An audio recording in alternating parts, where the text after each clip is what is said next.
Chapter 1862. I'm not going. This isn't just about humiliation. It's likely to cost us a considerable amount of money, with no guarantee of a favorable outcome.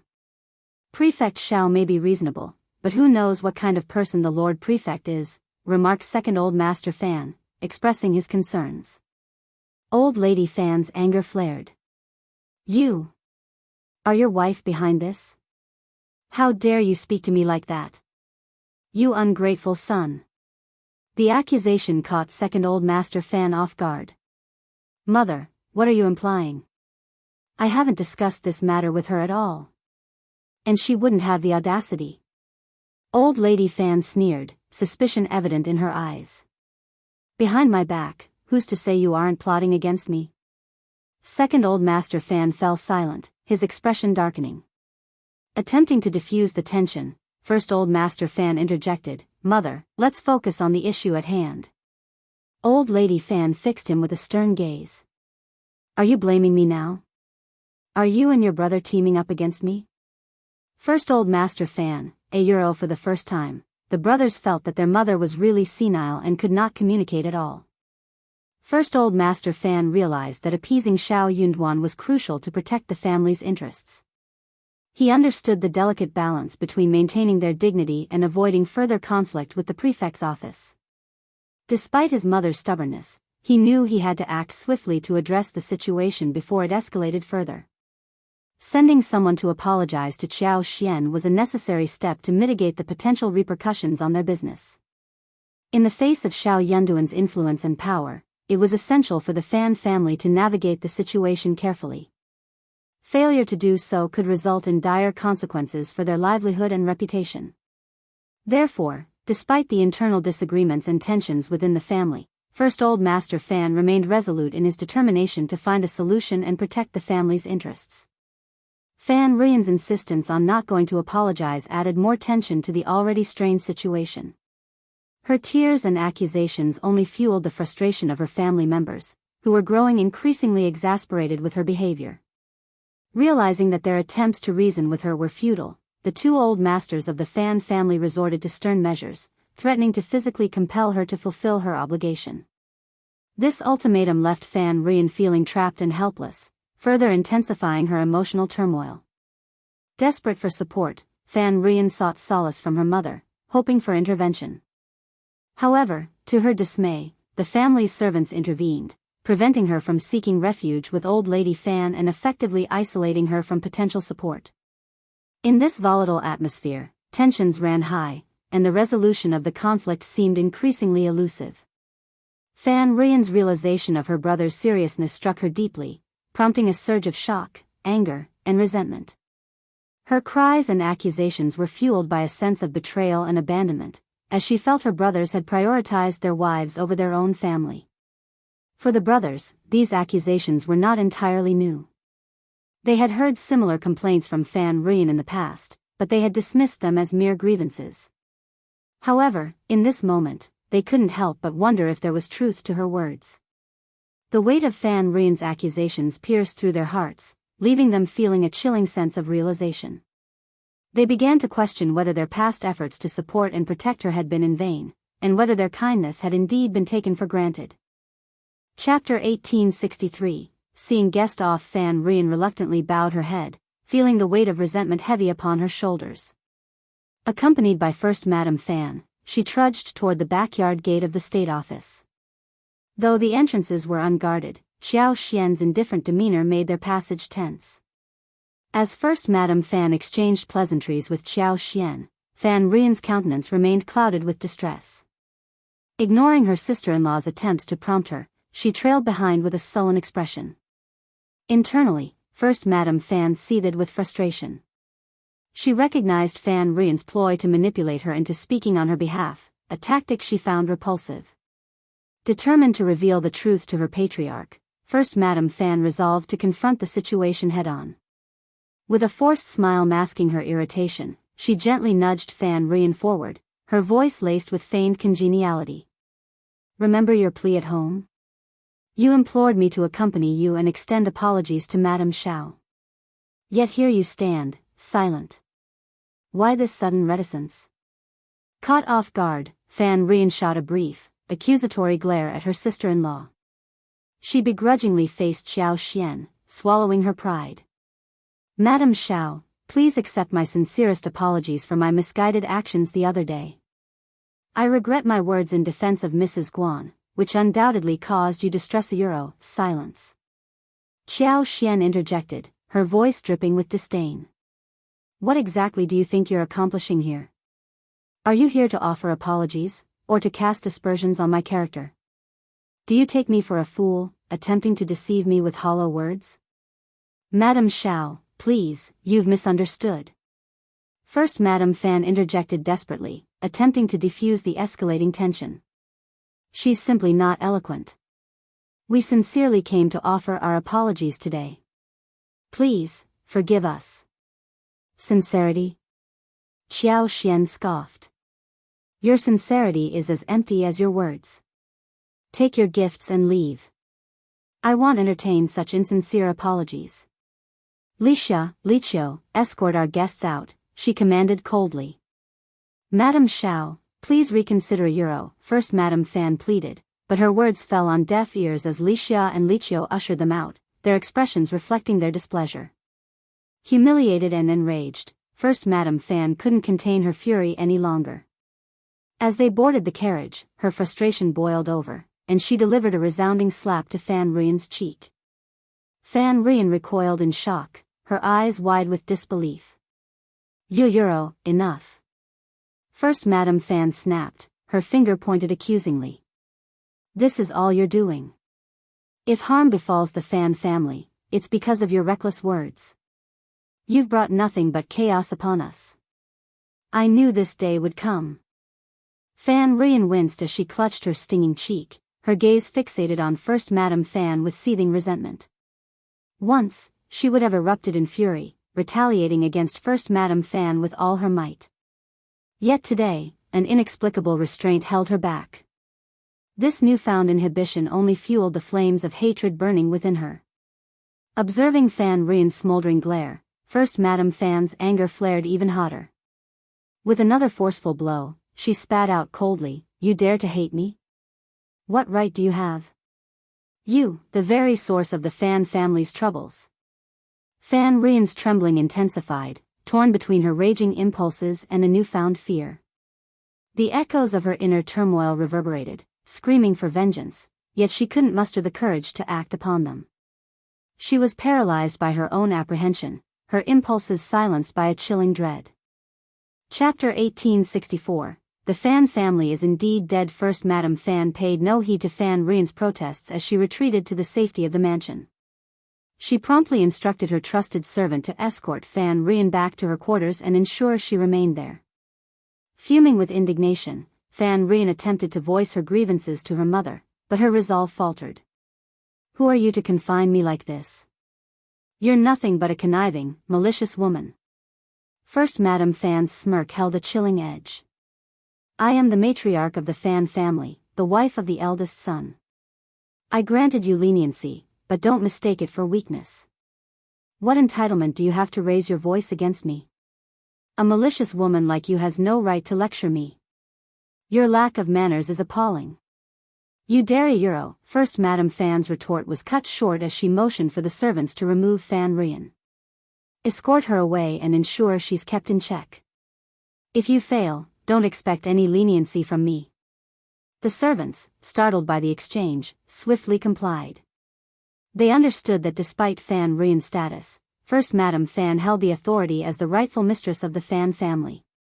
Meanwhile, First Madam Fan approached First Old Master Fan with a somber expression, recounting the events with a sense of dismay. Upon hearing her account, First Old Master Fan's temper flared. He couldn't help but question his decision to allow Fan Rian to apologize. It seemed she had transcended mere stubbornness and ventured into sheer folly. How could they possibly save face for Madame Xiao? Lixiao and Lixiao fumed in the east courtyard of the prefect's residence, their voices laced with indignation. Xiao Xian's smile was tinged with satisfaction. It appears the downfall of the Fan family is inevitable. With Fan Rian's abrasive demeanor, it was no surprise how many enemies she had accrued over the years. She seemed destined for comeuppance. The Fan family, though esteemed in An's province, was not without its transgressions. Their reputation for fairness was dubious, especially with Fan Rian's involvement. Xiao Yunduan and Xiao Xian felt little remorse about taking action against them. Their vendetta against the Fan clan would serve as a cautionary tale. In contrast, Mrs. Guan, despite her own troublesomeness, exercised more discretion. Following the banquet debacle, she wisely refrained from stirring further trouble. Too intimidated to confront the Fan family directly, she opted to keep her distance. Without solid evidence, her grievances would likely fall on deaf ears. Neither Xiao Xian nor Xiao Yunduan could intervene on her behalf, and Mrs. Jia remained steadfast in her own convictions. Without irrefutable proof, Mrs. Guan's plight remained unresolved. In plain terms, the lawsuit was a mess, mired in ambiguity and subjectivity. Its outcome hinged solely on the whims of the higher-ups. Mrs. Guan could only begrudgingly swallow her pride, seething with both anger and despair. A bracelet worth 400 taels of silver, discarded in a fit of rage, served as a painful reminder of her folly. The ensuing humiliation and frustration left her empty-handed. She dared not confide in her old master, fearing another round of reprimands. In her desperation, Mrs. Guan harbored hopes for the Fan family's supremacy over the mountain bandits. If they prevailed, Xiao and Madame Xiao would be rendered powerless, and Mrs. Jia would lose her influence. However, Mrs. Jia and her husband's lack of foresight astounded her. How long could Xiao remain as the prefect? Their future in An's province was uncertain, with no contingency plan in place. Unexpectedly, Fan Rian humbled herself the following day, kneeling at the back office entrance in a state of contrition. Chapter 1865, Sincerity. Despite the back office entrance being a secluded spot, Fan Rian's kneeling quickly drew a crowd, their whispers and gestures fueling her growing embarrassment and resentment. Her emotions churned within her, oscillating between fury and frustration. She hadn't anticipated this outcome. Her brother's indifference cut her deeply. Upon receiving the unexpected report, Xiao Xian summoned Fan Rian, expressing surprise at her apparent sincerity. Rare indeed. I hadn't expected such earnestness from Mrs. Bai, Xiao Xian remarked, her tone measured. Yet, beneath the surface, skepticism lingered. Fan Rian's abrupt change of heart seemed suspicious. Was her family pressuring her? First Madame Fan and the others were certainly capable of such manipulation. To Fan Rian, Xiao Xian's words felt like a taunt, a reminder of her defeat at the hands of her adversaries. The urge to lash out surged within her, but she swallowed it back, recalling her brother's aloof demeanor and icy words. It was my fault before. I owe you an apology, Fan Rian began, her voice tinged with contrition. This time, I sincerely apologize. Please forgive me. Xiao Xian regarded her with a cool gaze, her response measured. I can discern sincerity, Mrs. Bai. Today, you have shown respect, and that is a form of sincerity. Acknowledging your mistakes is commendable. But be mindful of your actions and words in the future. Another misstep will have consequences. Xiao Xian remained seated as Fan Rian knelt, enduring the humiliation of her reprimand in silence, her fists clenched tightly as she hung her head in resignation. Feeling a simmering indignity, Fan Rian interpreted Xiao Xian's words as a tacit agreement to her chastisement. But it was too much. Xiao Xian's smile was indifferent as she dismissed Fan Rian. Enough. Rise and depart. This matter is concluded. Take your gift with you, it matters little to me. Without a word, Fan Rian complied and exited, escorted by Liqiu. His demeanor, however, was frosty as he issued a thinly veiled warning. Our madam is merciful and compassionate. Another wouldn't have let you off so easily. Mrs. Bai, why the hostility? Isn't it ill-fated? Fan Rian's glare bore into Liqius, her patience wearing thin. Why should she tolerate the judgment of a mere servant? Liqius' sneer only stoked her ire. And who are you to judge me? The Xiao family's decorum is hardly impeccable. Mrs. Bai, spare us your lectures. You, who showed disrespect to our madam, have no right to dictate decorum. We, as servants, are obliged to uphold her honor. You, on the other hand, lack the standing to critique the Xiao family's upbringing. Your previous apology speaks volumes about your own manners, or lack thereof. Anger flared in Fan Rian's eyes. You dare speak to me in such a manner? A mere servant. Mrs. Bai, I implore you to reconsider. What authority does someone lacking propriety possess to criticize others? Your disrespect towards our madam cannot be ignored, and as servants, it is our duty to address it. You are hardly qualified to assess the upbringing of the Xiao family. While you may have forgotten the demeanor of your previous apology, we remember it vividly. Your own conduct leaves much to be desired, Mrs. Bai, Li Qiu admonished sternly.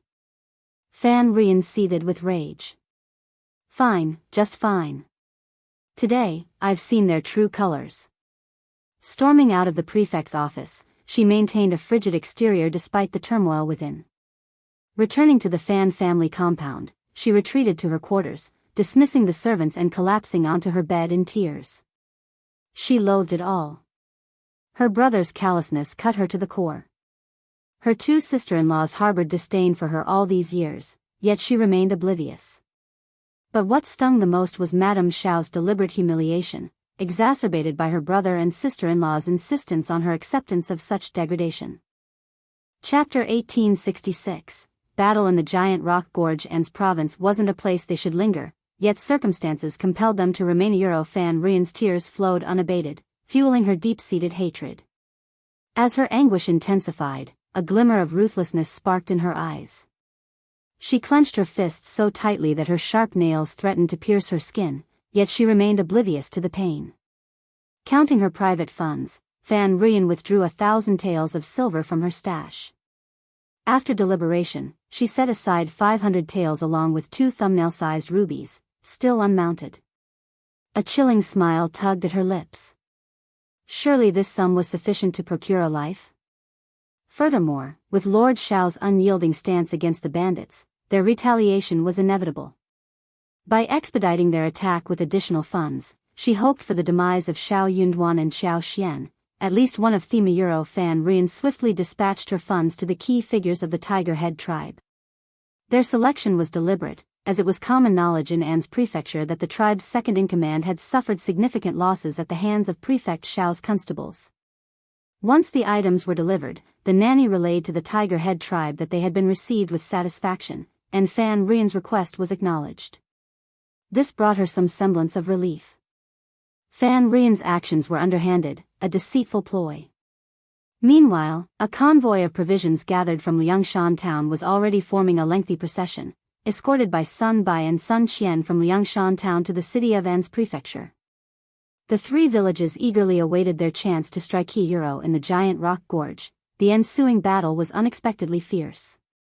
What they had perceived as a primary target turned out to be mere bait. They were the prey, unaware of the predator lurking in the Shidao. The alliance between the Min family tribe, Liuhe Fort, and Tiger Head tribe was formidable. Their objective was clear: to humble the haughty Lord Prefect and shatter his confidence, rendering his authority a mockery.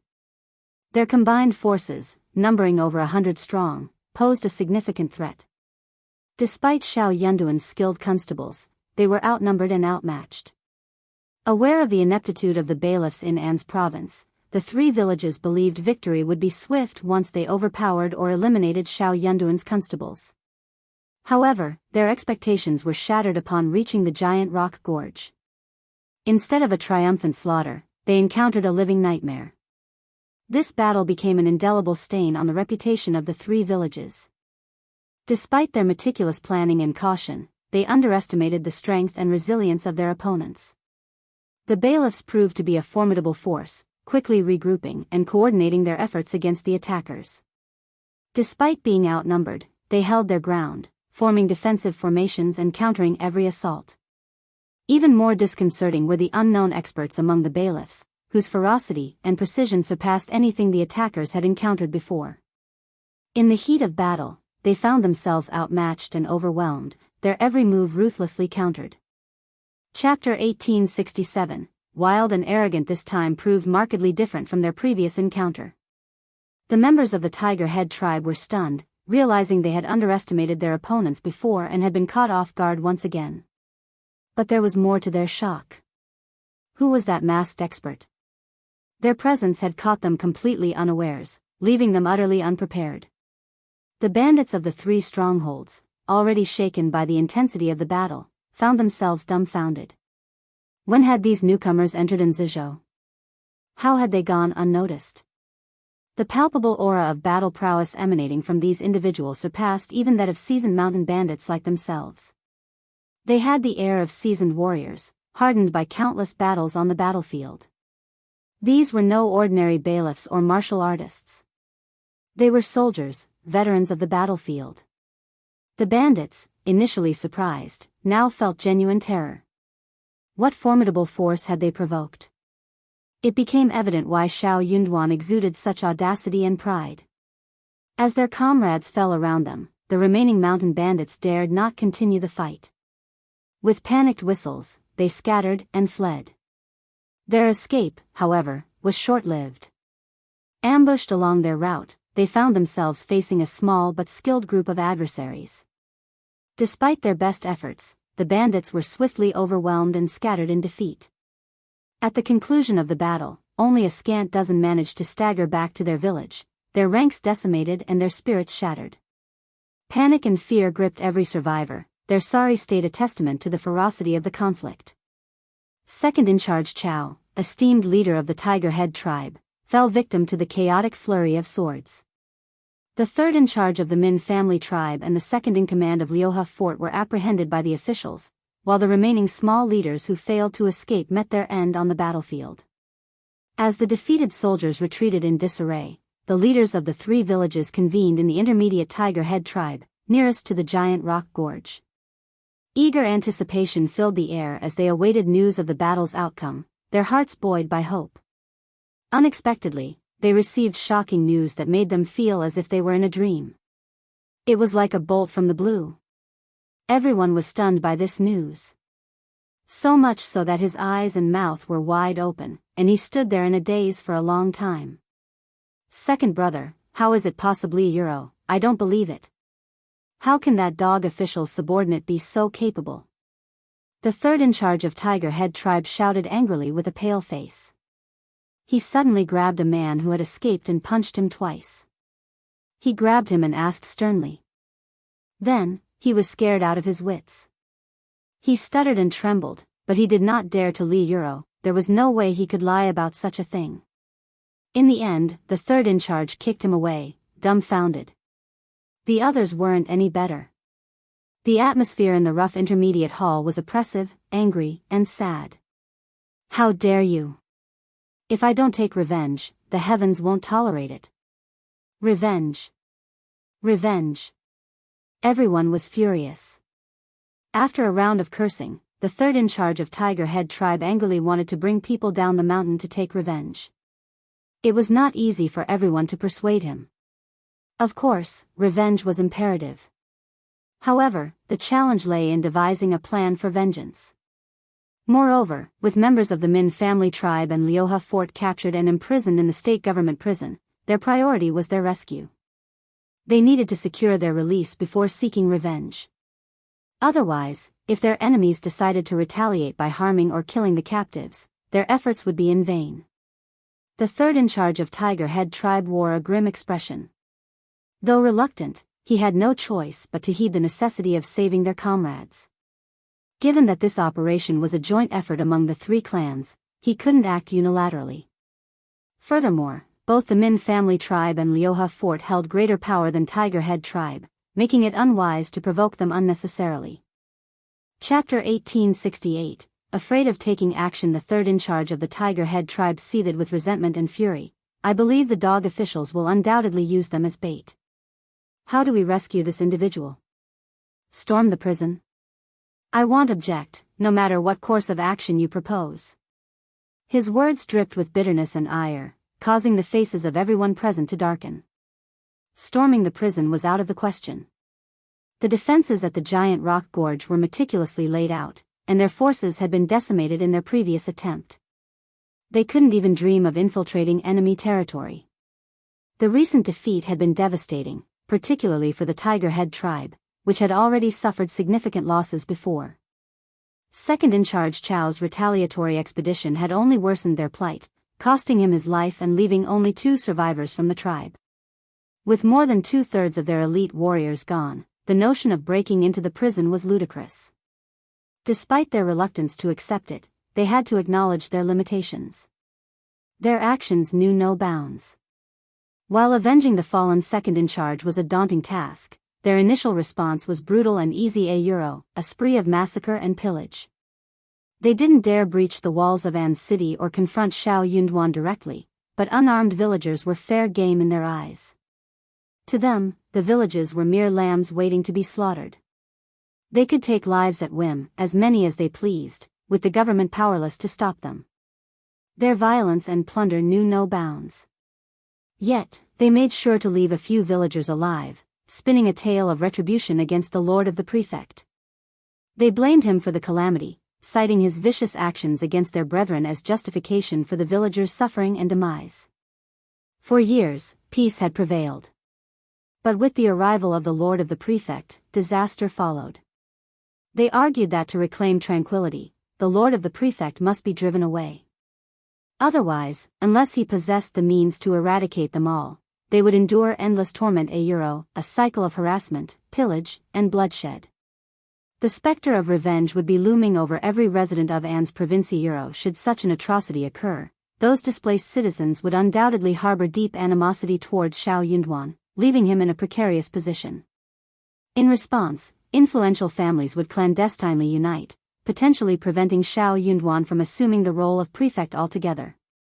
He might face severe censure and accusations of recklessness, accused of disrupting the delicate local equilibrium without considering the consequences. His eagerness to make a mark had led to a catastrophic loss of life and untold suffering. Yet, amidst the chaos, survivors from the Min family tribe and Liuhe fort languished in captivity. Should the Tiger Head tribe unleash their vengeance upon the populace, these captives would surely suffer as well, a scenario intolerable to the Min family tribe and Liuhe fort. The Tiger Head tribe couldn't afford such Machiavellian schemes. The leader of the Tiger Head tribe sneered with sinister intent. "We have options aplenty. With careful planning, not only can we rescue our kin, but we may also exact retribution upon that vile official. Didn't that official recently welcome a son into the world? Perhaps we should visit his wife and child with our wrath. Brother Qing, what strategy do you propose?" "Waste no time in enlightening us," implored the Min family's leader. Chapter 1869, Method. Brother Qing spoke up. "That woman from the Fan family reached out to us just 2 days ago. Let's seek her out once more." And Deputy Prefect Guan is known to be approachably His words left everyone stunned, but gradually, their eyes sparkled with understanding. The news of the bloody skirmish at Giant Rock Gorge quickly permeated An's prefecture city. While the common folk rejoiced, the various families trembled in fear, resigned to accepting the grim reality. Among them, those who had once dallied with the mountain bandits in clandestine dealings felt a shiver of apprehension, like birds startled by the twang of a bowstring. They were plagued by deep unease, fearing a resurgence of their past entanglements. Previously, they hadn't dared to underestimate the lord of the prefect, recognizing his capabilities and refraining from provoking him lightly. Now, their reverence for him swelled from the depths of their souls. Yet, the most rattled by these events were the members of the Fan family. First Old Master Fan and Second Old Master Fan possessed intimate knowledge of the situation and were gripped by intense fear. Even Old Lady Fan, typically stubborn and eager to undermine Xiao Yunduan, remained conspicuously silent on the matter. Fan Rian never imagined that the Tiger Head tribe would come knocking at her door. They tasked her with arranging for Madame Xiao to leave the city and notify them once the date was confirmed. Fan Rian felt a twinge of fear. While she wished ill upon Xiao Xian, she balked at direct involvement in such matters. She had already expended considerable sums when initially declining their proposition. Having paid the Tiger Head tribe, she expected them to fulfill their end of the bargain. Why should she be dragged into this personally? Yet, could she reason with the Tiger Head tribe? By willingly engaging with them, she had unwittingly entangled herself, akin to crossing the Rubicon and now seeking to backtrack. But this wasn't her decision to make. The tribe employed both subtle persuasion and coercive tactics. Refusal might invite dire consequences. Even as a member of the prestigious Fan family, one of the region's 3 major clans, she recognized the tribe's ability to deal with an ordinary individual like herself. Fan Ruyan was both shocked and incensed, yet she dared not defy the Tiger Head tribe's demands. Only now did she grasp the formidable force she had provoked. Initially, she had rationalized the bandits' actions as born of necessity, believing them to possess innate goodness. But now, faced with their coercion, she felt a pang of regret, wishing ill upon Xiao Xian. Forced by the tribe's pressure, Fan Ruyan humbled herself, reaching out to reconcile with her sister-in-law and second sister-in-law. First Madame Fan and second Mrs. Fan were taken aback but soon recognized her newfound contrition. Though her demeanor remained somewhat awkward, it marked a significant improvement. Previously, she would never have initiated such gentle and polite conversation with them. Feeling both relieved and moved, the 2 madams of the Fan family contemplated how they could have altered their approach years ago, realizing that persuasion, not confrontation, might have been more effective. Their sister-in-law's lack of repentance and escalating recklessness had dragged the Fan clan towards an irreversible path of ruin. Having made amends with her sister-in-laws, Fan Ruyan seized the opportunity to extend an invitation to Xiao Xian. I admit fault for the incident at the banquet. It was a grave mistake, and I deeply regret its consequences. Chapter 1870, Knowing her mistake. In all our years, the Fan family has never encountered such a situation. The Bright Moon Villa in the southern suburbs boasts picturesque landscapes, perfect for leisurely activities. I wish to extend an invitation to Madame Xiao and a few other madams to enjoy the scenery. It's also an opportunity for me to offer my sincere apologies to Madame Xiao and mend any grievances between us. Sister-in-laws, I implore your assistance in this matter. It's for the betterment of our Fan family. The 2 Madame Fans harbored no suspicions upon hearing this proposal. Upon reflection, they deemed it a splendid idea. First Madame Fan, in particular, nodded with genuine agreement. Absolutely. Though I hesitate to admit it, we must tread carefully around Lord Xiao and Madame Xiao. Consider the events at Giant Rock Gorge. Hundreds of bandits fell to Lord Xiao's forces. Their leader is either dead or incarcerated. Only a handful managed to flee. Those bandits were formidable, yet Lord Xiao proved even more formidable. It would be unwise to provoke him. Madame Xiao has endured much from our family. It's imperative that you extend a sincere apology during this outing. Let's hope Madame Xiao is merciful and refrains from targeting our Fan family in the future. Feeling a twinge of guilt, Fan Ruyan dared not dispute First Madame Fan's counsel. She offered a forced smile and humbly acknowledged her lesson learned. Seeing Fan Ruyan's newfound humility, First Madame Fan was greatly pleased and decided to treat her with kindness. Fan Ruyan was ecstatic and wasted no time in urging First Madame Fan to set a date for the gathering in the coming days. With the weather being favorable, she emphasized the importance of not delaying the arrangements. First Madame Fan readily agreed. The following day, she approached Xiao Xian in the backyard of the state office, extending the invitation with a warm smile. She invited Xiao Xian to join them at the Bright Moon Villa in the southern suburbs in 2 days' time. The weather is delightful, perfect for a leisurely outing. Our estate boasts splendid scenery, and I invite Madame Xiao to experience it firsthand. Additionally, I wish to express my sincerest apologies for the incident at the banquet.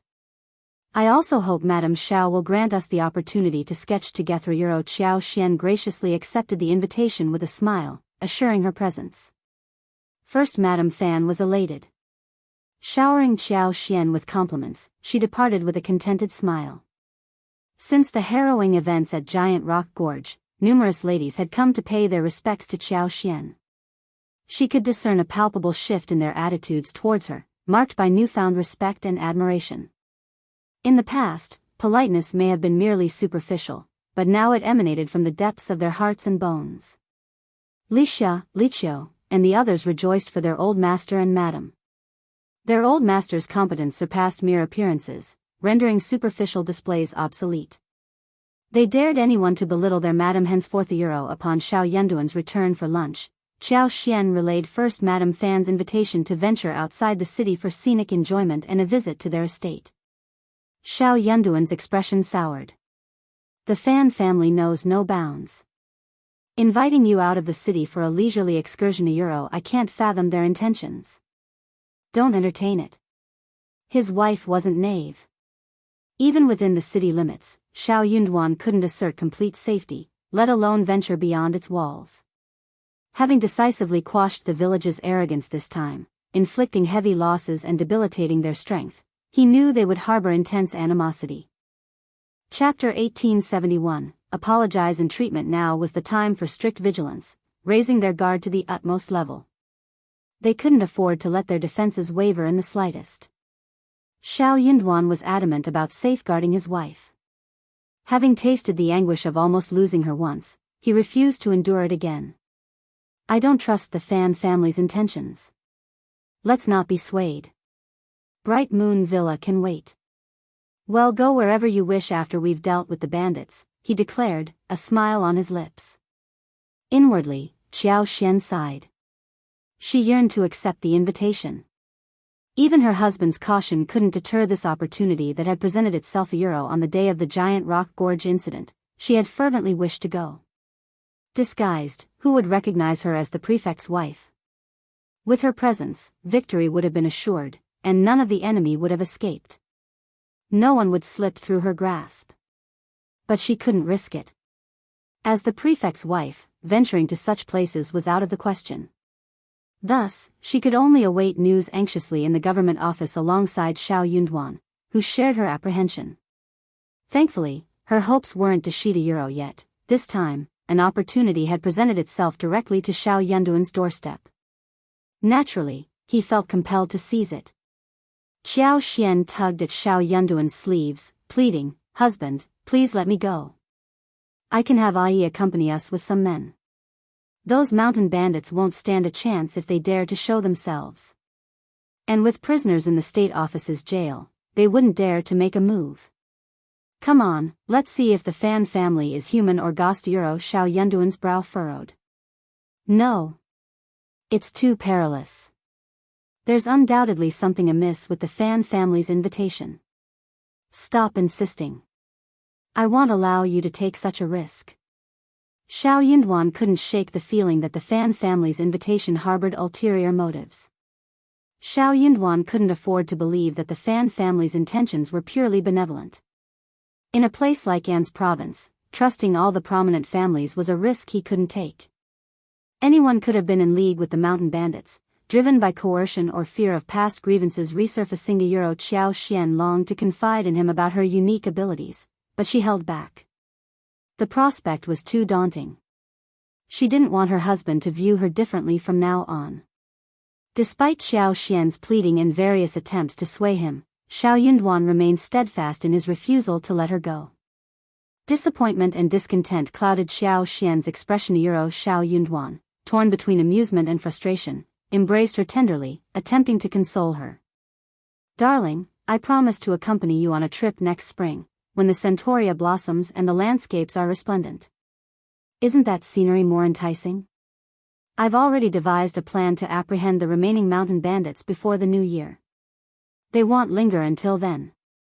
Just be patient. Xiao Xian was at a loss for words. Was her disappointment solely due to missing out on the scenery? It wasn't merely about that, though she did enjoy venturing into the mountains in search of treasures and game. It was something more profound. She yearned to share his burdens and actively contribute to significant endeavors. It felt like an immense waste to sideline her talents. Xiao Yunduan had confidence in Ai's prowess. With a handful of skilled followers and in the Fan family's territory, he doubted the Fan family would openly collude with the mountain bandits. With proper precautions, he believed nothing would go amiss. Chapter 1872, Secretly going unable to sway Xiao Yunduan, Xiao Xian resigned herself to taking action first and informing him later. With Xiao Yunduan preoccupied by the ongoing efforts to capture the remaining bandits and maintain order in An city, the government office buzzed with tension and urgency. Countless discussions and meetings filled the days. Hence, Xiao Xian instructed the nanny to look after her son, claiming she was going shopping in the streets. In reality, she departed the city with Mian Mian and Ah Yi, heading for Bright Moon Villa. While bringing Ah Yi along wasn't paramount, it would undoubtedly reassure her husband if he knew. Bright Moon Villa bustled with activity that day. Early in the morning, first Madame Fan and her sister-in-law, Fan Ruyan, arrived with their daughters in tow. Despite having meticulously prepared and even hosted a banquet to extend their apologies to Xiao Xian, they remained vigilant, lest any oversight sour her mood once more. For what if Xiao Xian construed any misstep as deliberate? They couldn't afford to tarnish their reputation. Despite their fatigue and worries, they remained committed to executing their tasks flawlessly. Throughout the morning, Fan Ruyan drifted in a daze, her mind wandering aimlessly. At one point, second Mrs. Fan had to urge her to speak louder, startling her in the process. Reflecting on this later, both first Madame Fan and second Mrs. Fan berated themselves for failing to notice Fan Ruyan's obvious abnormality. They assumed her apprehension stemmed from concerns about Xiao Xian's acceptance of their apology. Realizing their earlier strictness might have instilled fear in Fan Ruyan, they felt a pang of guilt and sought to comfort her. "Sister, don't fret. Madame Xiao will surely accept your genuine apology. We're by your side, and you won't face this alone." "That's right." Madame Xiao's agreement to come signifies her lack of intent to oppose the Fan family.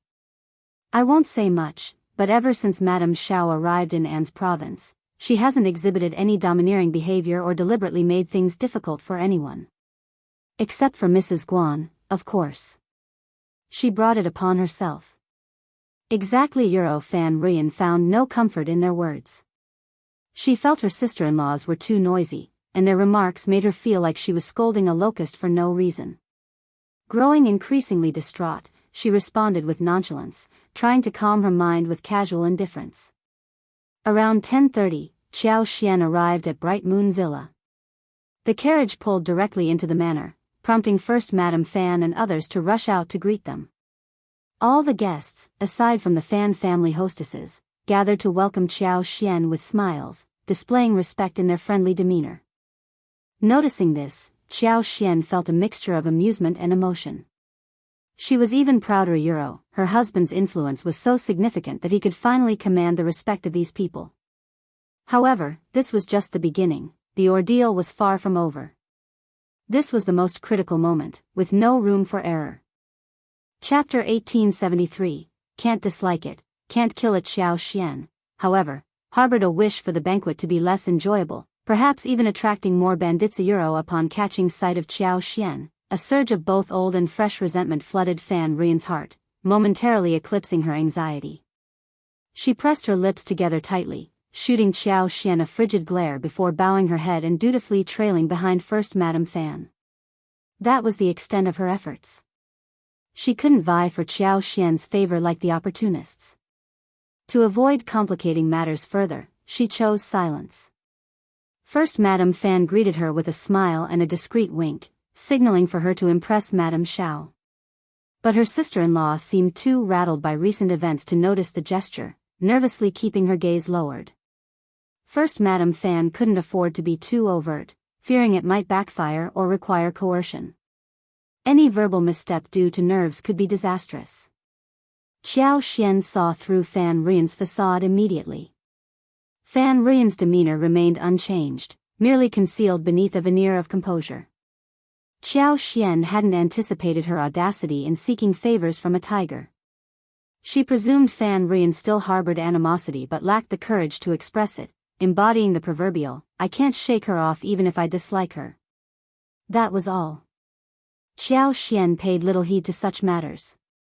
As long as Fan Ruyan refrained from confrontations and avoided stirring trouble intentionally, she could easily ignore her existence altogether. Bright Moon Villa nestled in the foothills, its backdrop adorned with a peculiar peak. Upon opening its doors, one was greeted by a vast lake, its surface glimmering under the moonlight. A picturesque spot for moon gazing. Hence, the Fan family bestowed upon it the name Bright Moon Villa. Currently, the mountain foliage flaunted hues of red, yellow, orange-red, and orange-yellow, presenting a vibrant and splendid spectacle. Large patches of wild chrysanthemums adorned the lakeside, their diminutive blooms resembling copper coins yet unfurling in succession like celestial stars. Despite their simple white and golden hues, they exuded an exceptional beauty amidst the verdant mountains and crystalline waters. During this time of year, the sky boasted an advanced clarity with faint clouds drifting lazily. The autumn breeze carried a refreshing coolness, and though the sun shone brightly, its rays were not searing. It was inherently uplifting to bask in the ambience of the lakeside. Accompanied by Qiao Xian, First Madame Fan and her companions ventured to the shore. Though outings were rare for the ladies, they reveled in the moment, exchanging laughter and conversation, animating the lakeside with their joy. A pavilion stood nearby, recently refurbished. First Madame Fan extended an invitation for Qiao Xian to join her for tea and conversation within its confines. Enthralled by the picturesque scenery, Qiao Xian expressed her delight and encouraged others to explore freely, opting to take a leisurely stroll. Observing her contentment, First Madame Fan eagerly began to highlight the villa's finest attractions to her guest. Qiao Xian refrained from causing embarrassment, much to the relief of First Madame Fan. However, her sister-in-law remained dissatisfied. The sister-in-law, who had initiated the banquet with good intentions, now seemed as reticent as a mute gourd in the presence of Madame Xiao, keeping her head bowed and uttering not a word. Perhaps she was merely shy, considering her past demeanor of dominance and strong will. Such a swift change was improbable. As Qiao Xian prepared to venture off alone, Fan Rian's eyes sparked with a sudden idea. She pondered how to discreetly coax Qiao Xian away from the group. Little did she know, opportunity was about to present itself on a silver platter. Chapter 1874. It must be a coincidence. Although Fan Rian knew she could find an opportunity to coax Qiao Xian away from the group later, perhaps when they entered the manor or during a moment of privacy, it wasn't the same as acting outside the manor's confines. If anything were to happen to Qiao Xian within the manor, it would bear no connection to the Fan family, making it easier to evade blamey Euro. As she watched two young ladies accompany Qiao Xian towards the east, Fan Rian's satisfaction grew. She couldn't help but mutter under her breath, "They're asking for trouble." Euro. Her words barely escaped her lips when Qiao Xian turned and caught her gaze. Startled, Fan Rian's eyes widened in panic, feeling as if she'd been caught red-handed. But Qiao Xian merely offered a smile before departing with the two young ladies. Relieved, Fan Rian let out a sigh, gently patting her chest as her heart raced. What in the world? Euro. No one else had heard her words, so how could Qiao Xian have possibly heard them? It had to be a coincidence. Euro. At least, that's what Fan Rian tried to convince herself. Yet, despite her attempts to dismiss it, she couldn't shake off the uneasy feeling gnawing at her. Meanwhile, Qiao Xian engaged in conversation with the two ladies, savoring the scenery, while her own maids trailed behind. Activating her powers, she extended her divine senses and soon detected a group of individuals less than 1,000 meters away. There were 8 in total, clad in nondescript cotton and peasant attire, but their furtive, bandit-like demeanor betrayed their true nature.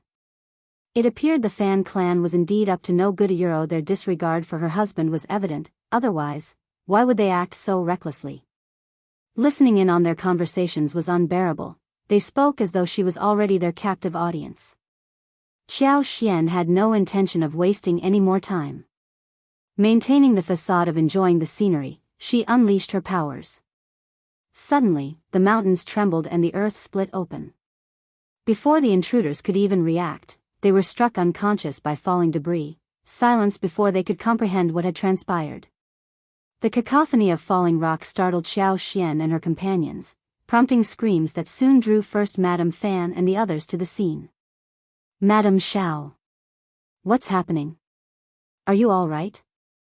First Madame Fan's concern was palpable, fearing any further incidents might provoke Qiao Xian's wrath against the Fan family. Euro. A disastrous outcome.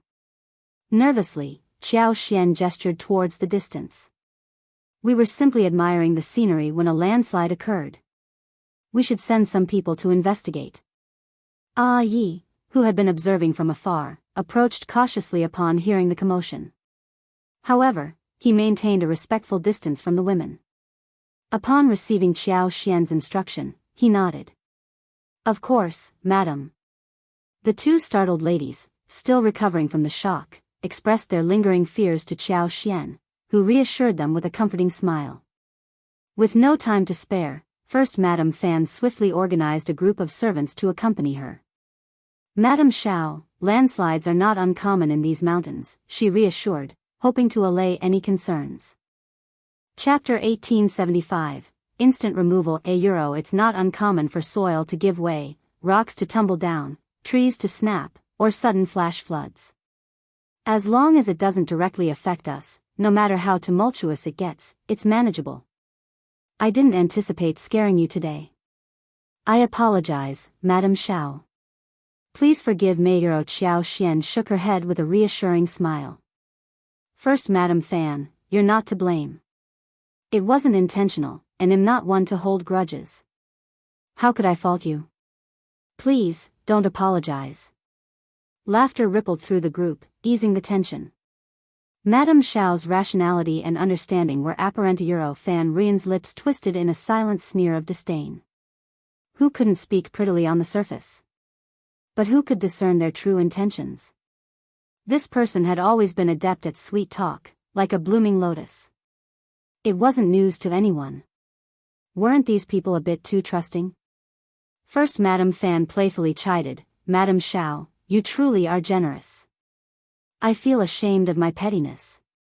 The teasing banter lightened the mood further, dispelling the earlier solemnity and tension. Seizing the moment, First Madame Fan extended an invitation to Qiao Xian with a warm smile. It's almost lunchtime. Shall we head inside? The dishes may be simple, but they're made with fresh ingredients. Please, join us, Madame Xiao.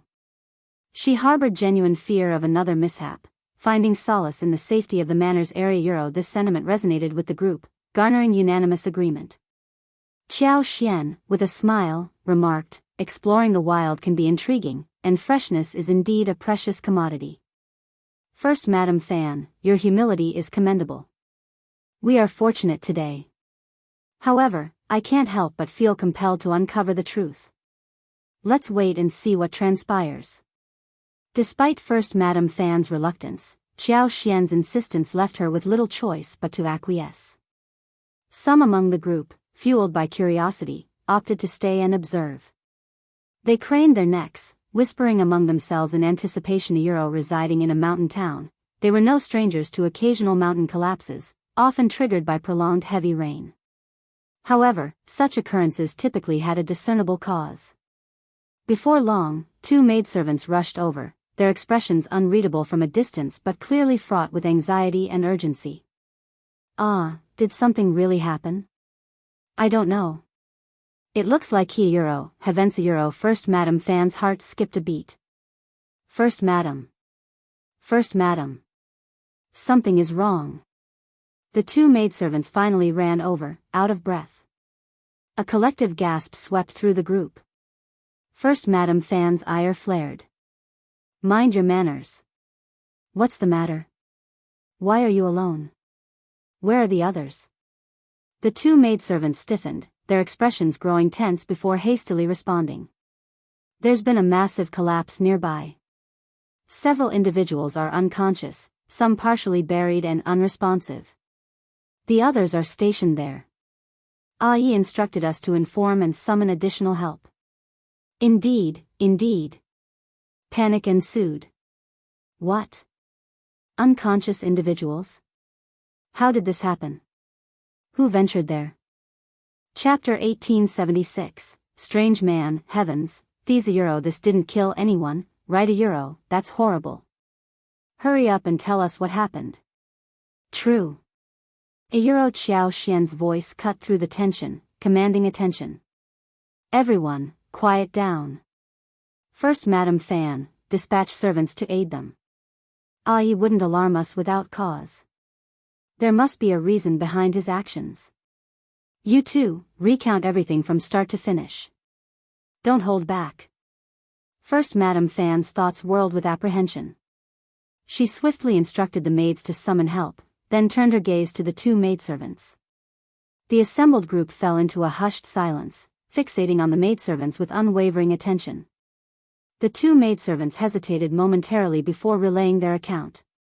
"Euro, as we approached, we witnessed the mountain rocks cracking, followed by a massive landslide.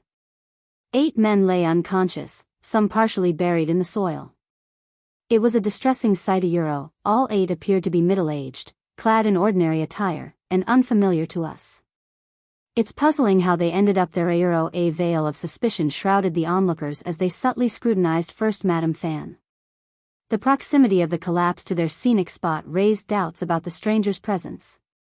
Were these truly unrelated individuals, as the maids claimed, or was there more to the story?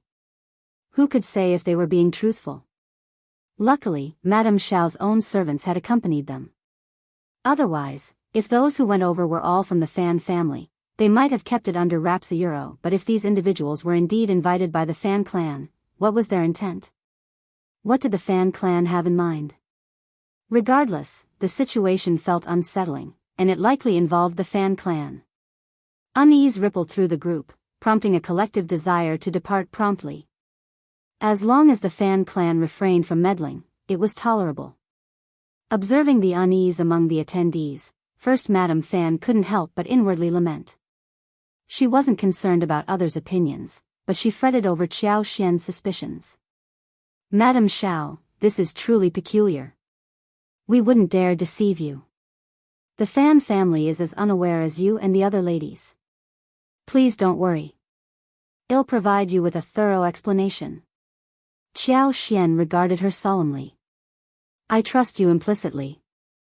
There's no need for explanations. Those strangers are undoubtedly up to mischief. I'll instruct Ai to escort them back for interrogation by our lord. What say you, First Madame Fan?" First Madame Fan felt a lump form in her throat. Instinctively, she wanted to protest, fearing any potential implications for the Fan family. However, Xiao Xian's rationale struck a chord, and more significantly, her esteemed status left little room for dissent. Madame Xiao is absolutely correct. Entrusting this matter to the authorities for investigation is the prudent course of action. Otherwise, none of us would find peace of mind. I must apologize profusely. I never anticipated that inviting Madame Xiao for a scenic outing would lead to this unforeseen circumstance. Xiao Xian's gentle smile reassured her. It was merely an unfortunate accident. Chapter 1877. Too strange. She cast a meaningful glance at the assembled group. Once this matter is resolved, the authorities will make an official announcement. Until then, no one should engage in speculation or spread rumors. Any adverse consequences resulting from such actions will be thoroughly investigated by the government. The madams nodded in stunned agreement, swiftly heeding her directive. First Madame Fan conveyed her gratitude to Xiao Xian with a grateful glance. With matters settled, there was little reason for Xiao Xian to linger. Those who asserted that her youth precluded divorce might miss her, necessitating her return to the city for another meeting at a later date. First Madame Fan didn't dare insist on her remaining. Instead, she smiled warmly and escorted Xiao Xian to the waiting carriage. Once Xiao Xian departed, the other ladies followed suit, vacating the scene. Before long, the area was deserted. With the aid of the Fan family servants, the 8 individuals were swiftly bound and placed into a carriage. Ai then led them away. Accompanied by First Madame Fan, Second Mrs. Fan, and Fan Rian, along with a contingent of servants, they inspected the site of the collapse. The 2 maidservants who had initially reported the incident spoke truthfully. A significant portion of the hill had indeed collapsed, leaving behind a mound of rubble and scattered vegetation. Yet, the collapse occurred on a hill abundant with soil and greenery. It seemed inexplicable that such a stable terrain would give way without cause. This is truly baffling. Fan Rian was tempted to seize the opportunity to disparage Xiao Xian, perhaps insinuating something along the lines of, "Her presence attracts misfortune," but she hesitated. Her current demeanor restrained her from such slanderous remarks. First Madame Fan and her attendants deliberated to no avail, ultimately resigning themselves to the conclusion that it was an unforeseen accident. In the wagon, Xiao Xian grappled with confusion. Could she have been mistaken? During the maidservant's explanation, she had scrutinized Fan Rian's reaction closely. Yet, Fan Rian appeared genuinely surprised and perplexed, devoid of any guilt or unease. Something didn't add up. Xiao Xian couldn't fathom that someone as transparent as Fan Rian could conceal her emotions so adeptly. Perhaps Fan Rian hadn't even considered the possibility that the unfamiliar men were mountain bandits. Upon reflection, this seemed to be the only plausible explanation. Xiao Xian chuckled in disbelief, but soon, a sigh escaped her lips as she rubbed her temples. He had left the city with such determination, catching her husband off guard, only to return and likely face his reprimand. Considering her options, Xiao Xian couldn't devise a suitable strategy to evade his scolding, so she resigned herself to her fate. As expected, upon her carriage's arrival at the state government office's backyard, her husband stood there with an inscrutable expression, hands clasped behind his back, awaiting her. Xiao Xian's scalp tingled with nerves. Mustering a smile, she greeted him, "Husband, you've been waiting for me." His response only exacerbated her anxiety. Attempting to appear composed, she flashed a bright smile. "As you can see, I've returned safely. There was an incident at Bright Moon Villa, and I swiftly discerned that something was amiss, hence my prompt return home." Chapter 1878, His lesson. Xiao Yunduan's expression tightened as Xiao Xian spoke. "Really? Should I compliment you?" he asked, his tone laced with a hint of sarcasm. "No, no." Xiao Xian quickly shook her head, a flattering smile on her lips. "There's no need for that. I know I was wrong. I won't ever sneak out of the city again. This time, I just wanted to see what the Fan family will do, and they'll be cautious." "Cautious?" Xiao Yunduan's anger flared. "You know what kind of family the Fan family is. You know how arrogant and domineering Fan Rian and old lady Fan can be. How could you risk it? Even if you're cautious, you're stepping onto their territory. What good will that do? If something were to happen, even if she sensed danger, could she handle it? Help from afar wouldn't reach in time. The news would spread, and he wouldn't be able to rush to her aid." Just the thought made him shudder, a cold sweat breaking out. It would drive him insane. "Yes, you're here too." Xiao Xian had never seen Xiao Yunduan lose his temper like this, realizing she shouldn't have provoked him, but she couldn't help herself. She tugged at Xiao Yunduan's sleeve, speaking softly, "I'm confident that with Yes capabilities, the Fan family won't dare touch me unless they want trouble with you, the prefect lord. At most, they'll try to address the situation openly, to acknowledge the elephant in the room. Ai could whisk her away to safety in minutes." Xiao Xian attempted to explain and console Xiao Yunduan, and his expression softened slightly. Breathing a sigh of relief, Xiao Xian recognized the boundaries of her influence. She couldn't afford to joke about herself, not when her life experience was still unfolding. How could she have been so rash and thoughtless? But there was one truth she couldn't reveal: her extraordinary ability to control everything within the courtyard. Regardless of Fan Rian and the others' schemes, she was always aware. She wouldn't allow anyone to plot against them. If she backed down, wouldn't it embolden Fan Rian's arrogance? It would imply that she, as the prefect's wife, feared the Fan family, which would severely disadvantage Xiao Yunduan in his struggle against them. Awareness dawned on Xiao Xian.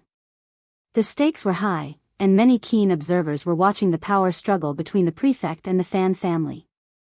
The outcome would shape their stance and tactics toward the prefect's office.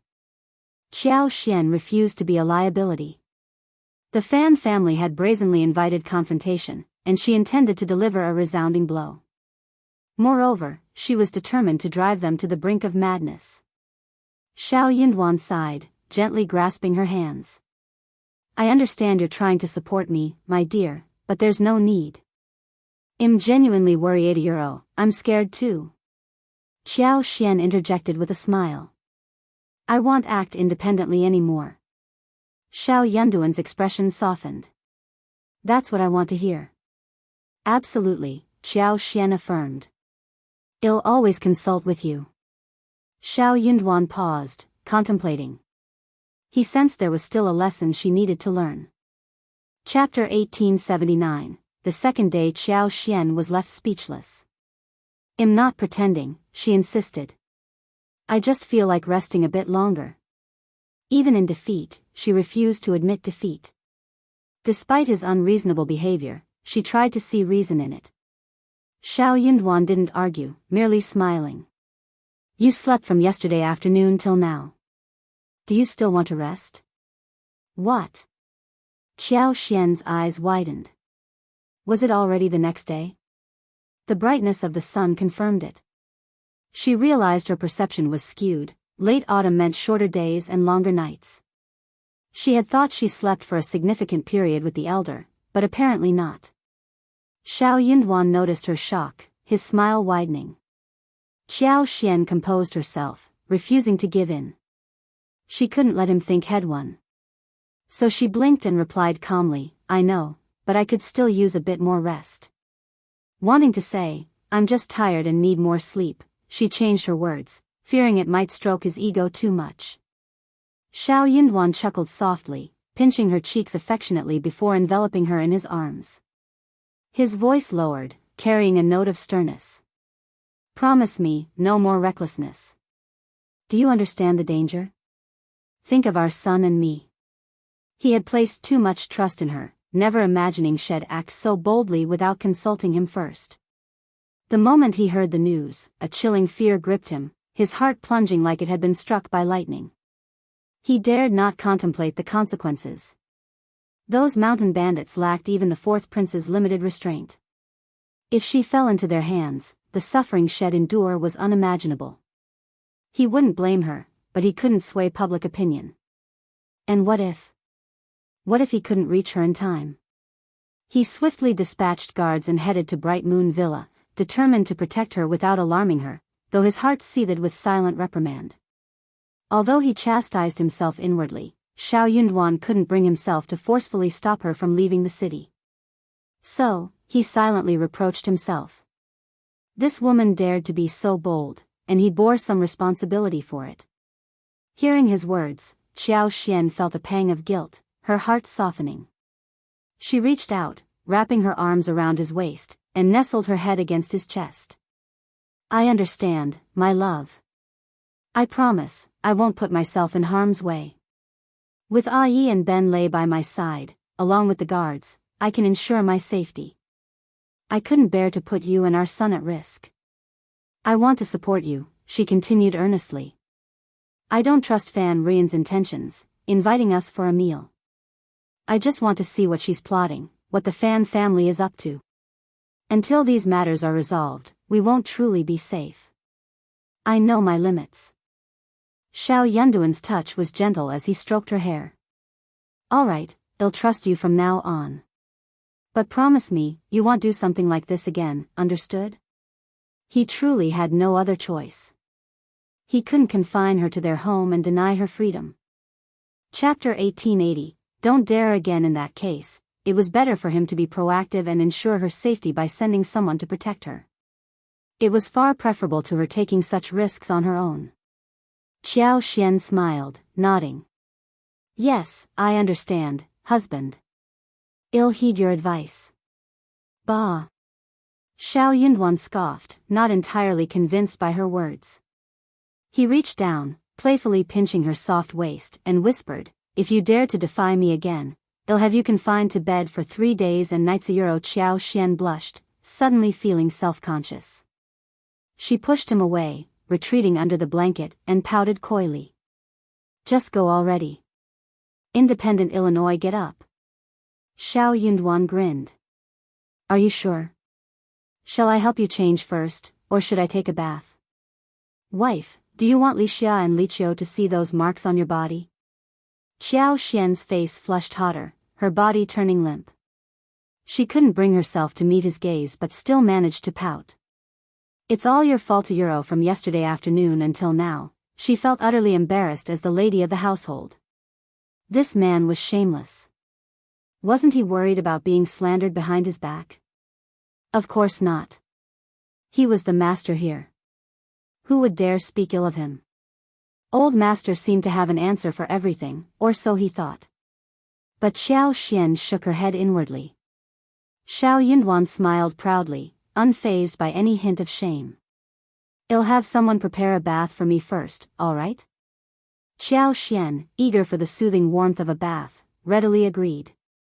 With her husband's persistent teasing, their bath stretched into a 4-hour affair, nearly reaching dusk. Emerging from the bath, Xiao Xian felt rejuvenated, as if a new chapter in her life had begun. Meanwhile, the Fan family, including the two Madame Fans and Fan Rian, returned to the city shortly after. Although today's gathering lacked the perfection of previous banquets, Madame Xiao had clearly signaled her willingness to reconcile with the Fan family. The first Madame Fan felt she had achieved her goal and harbored no regrets. But Fan Rian couldn't shake her disappointment. Unexpectedly, amidst the festivities, a mishap occurred. Madame Xiao departed early and returned to the city unharmed. How unfortunate!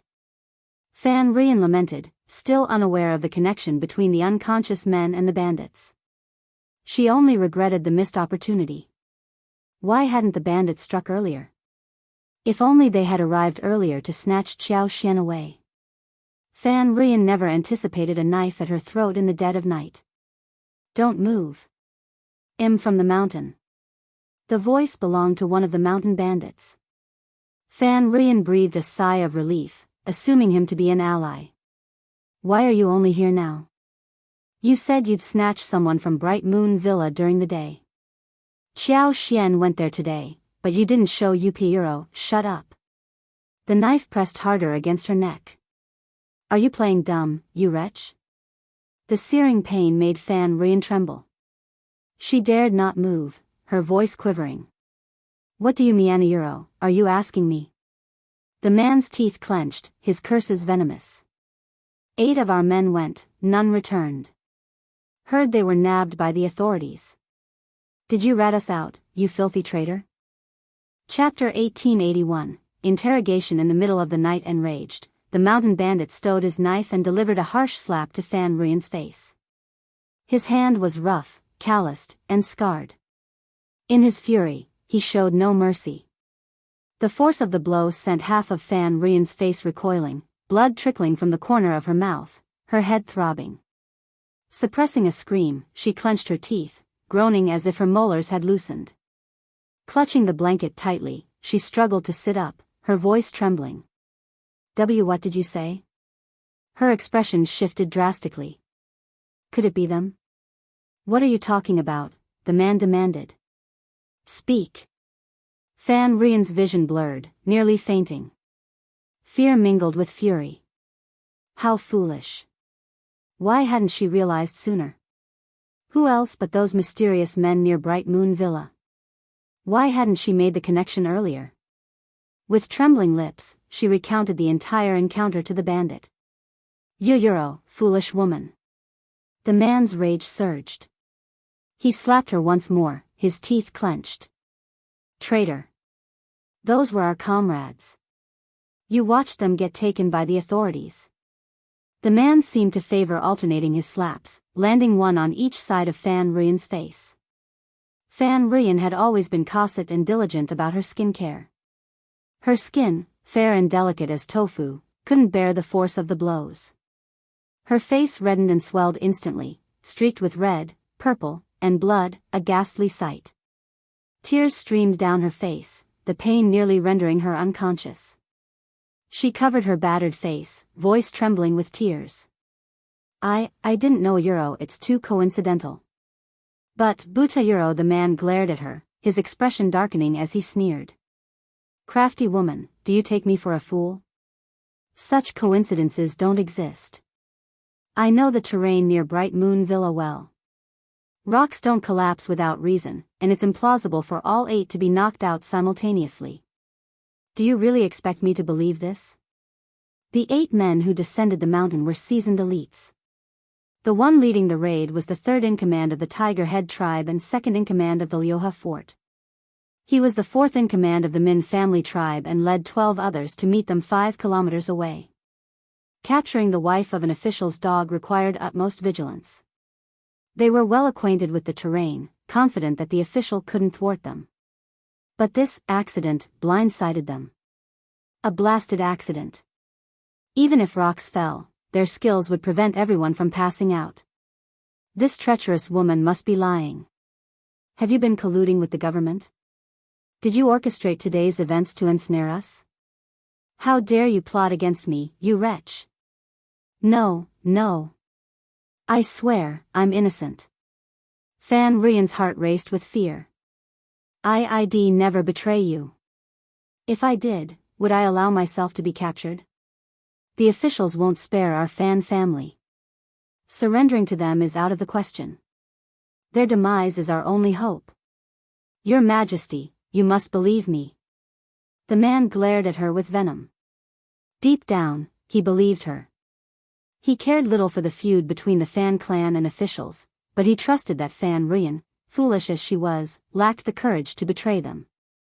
Chapter 1882. It's hard to get off a thief's ship unless the Fan family wanted to abandon An's province altogether. The man growled, "Stop your excuses. I won't trust a word you say. Figure out how to lure that dog official's wife out. If you fail, I'll obliterate you. And your precious Fan family along with you. Don't think you're clever. If you dare double-cross me for a dog official, unless your family hides within the prefect's office and never steps outside, no, I swear I won't, I swear. Words mean nothing.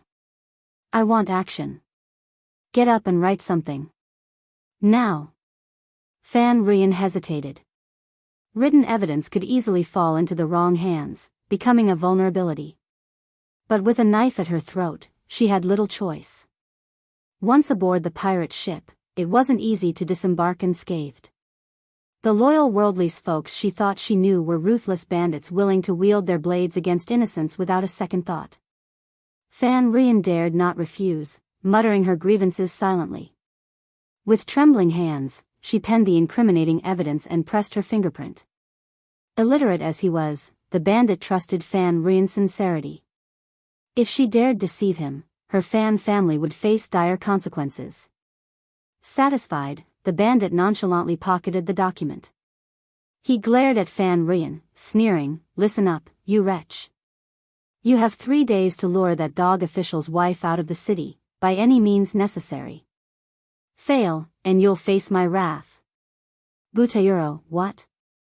"Euro." As the bandit swaggered off into the night, Fan Rian collapsed to the ground, her limbs weak, hugging herself as tears flowed. Fear, anger, shock, and regret overwhelmed her, mingled with panic and despair seeping through her entire being. Exhausted from crying, she remained huddled against the bed, her mind blank. What was she to do now? Those mountain bandits were a force to be reckoned with, terrifying and ruthless. Fan Rian's resentment towards Xiao Xian and Xiao Yunduan festered. If not for them, she wouldn't be in this mess. They were the ones who coerced her into seeking out the mountain bandits. Yes, it was all their fault. Euro. If she was suffering, she wouldn't let them off the hook either. Yes. Xiao Xian, how could she lure her out of the city? What was her plan? First, Madame Fan's eyes widened incredulously. "What did you say? You want to invite Madame Xiao to Qingsong Monastery to offer incense the day after tomorrow? Explain yourself." First, Madame Fan couldn't fathom her sister-in-law's intentions. Was she defying Madame Xiao? Since Madame Xiao had pardoned their family, why stir up trouble?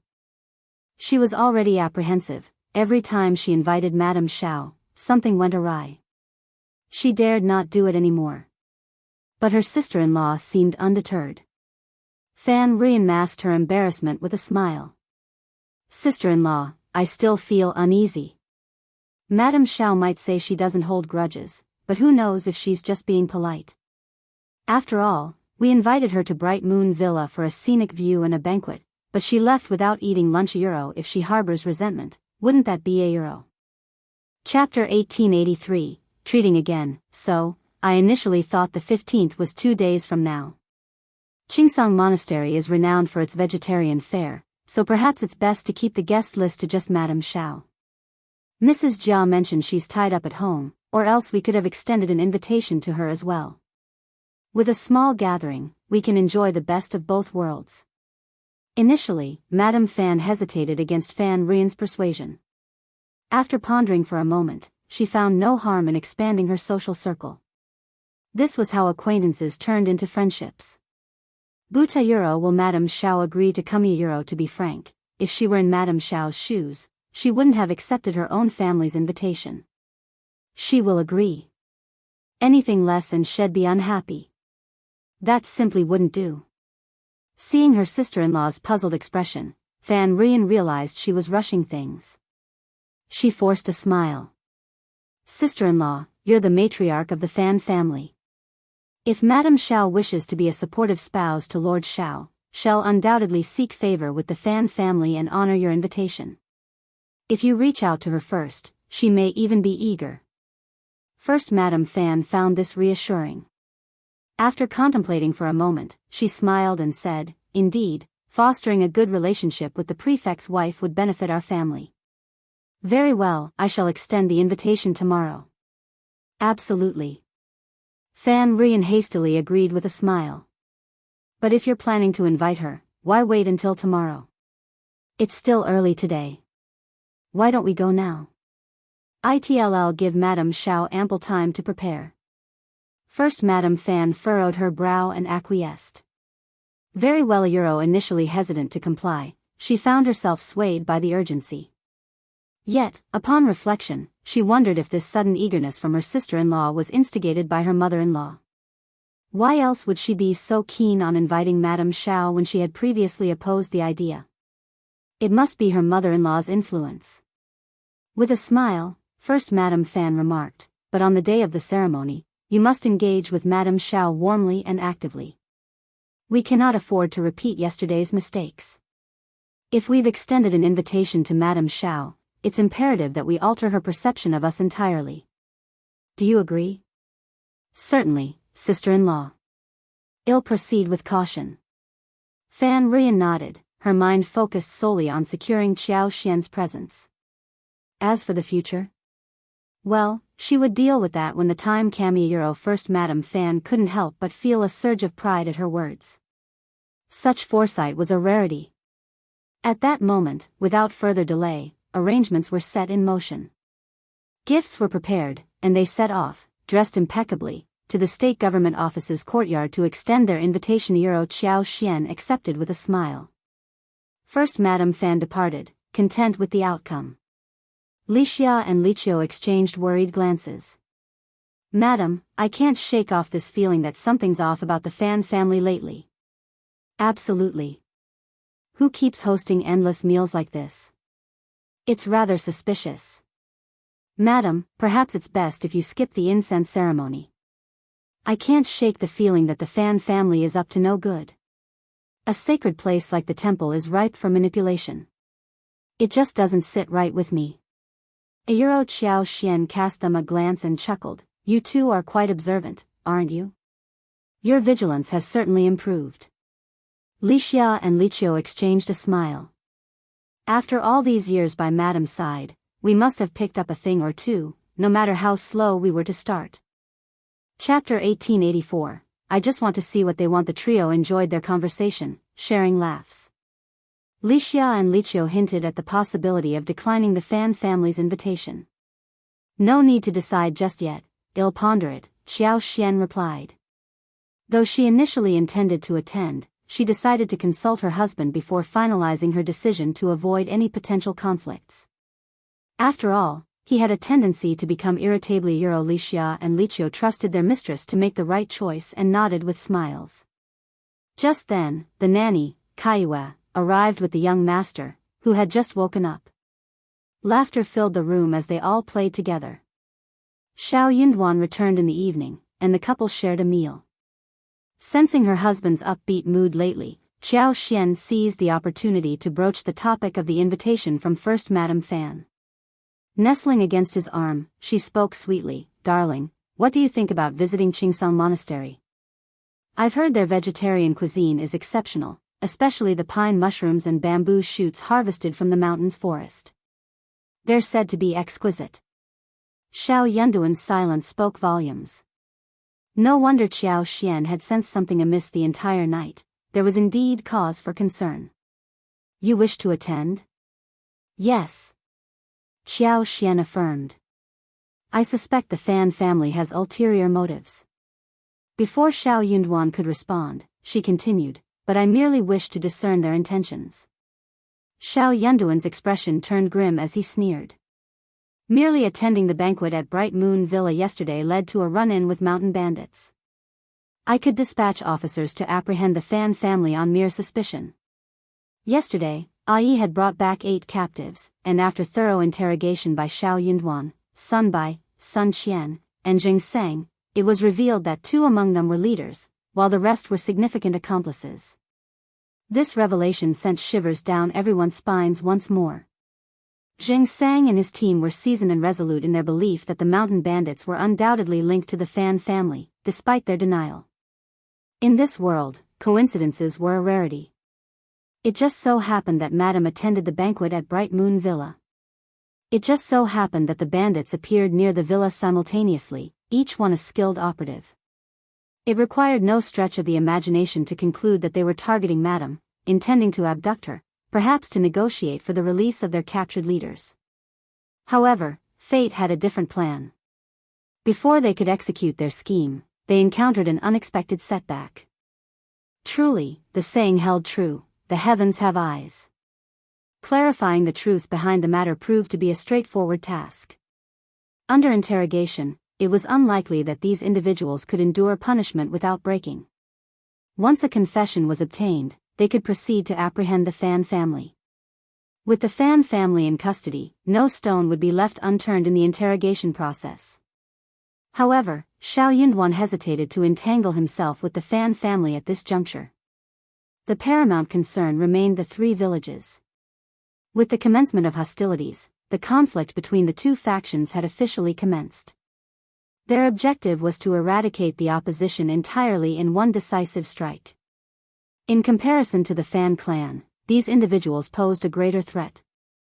They operated outside the bounds of morality, disregarding the law and acting without scruples. One misstep could lead to irreversible tragedy. Therefore, upon uncovering their identities, Xiao Yunduan opted to steer clear of involvement with the Fan family. Chapter 1885, Xiao Yunduan's helplessness, the audacity of the Fan family to extend an invitation for the incense ceremony? They must be exceedingly brazen.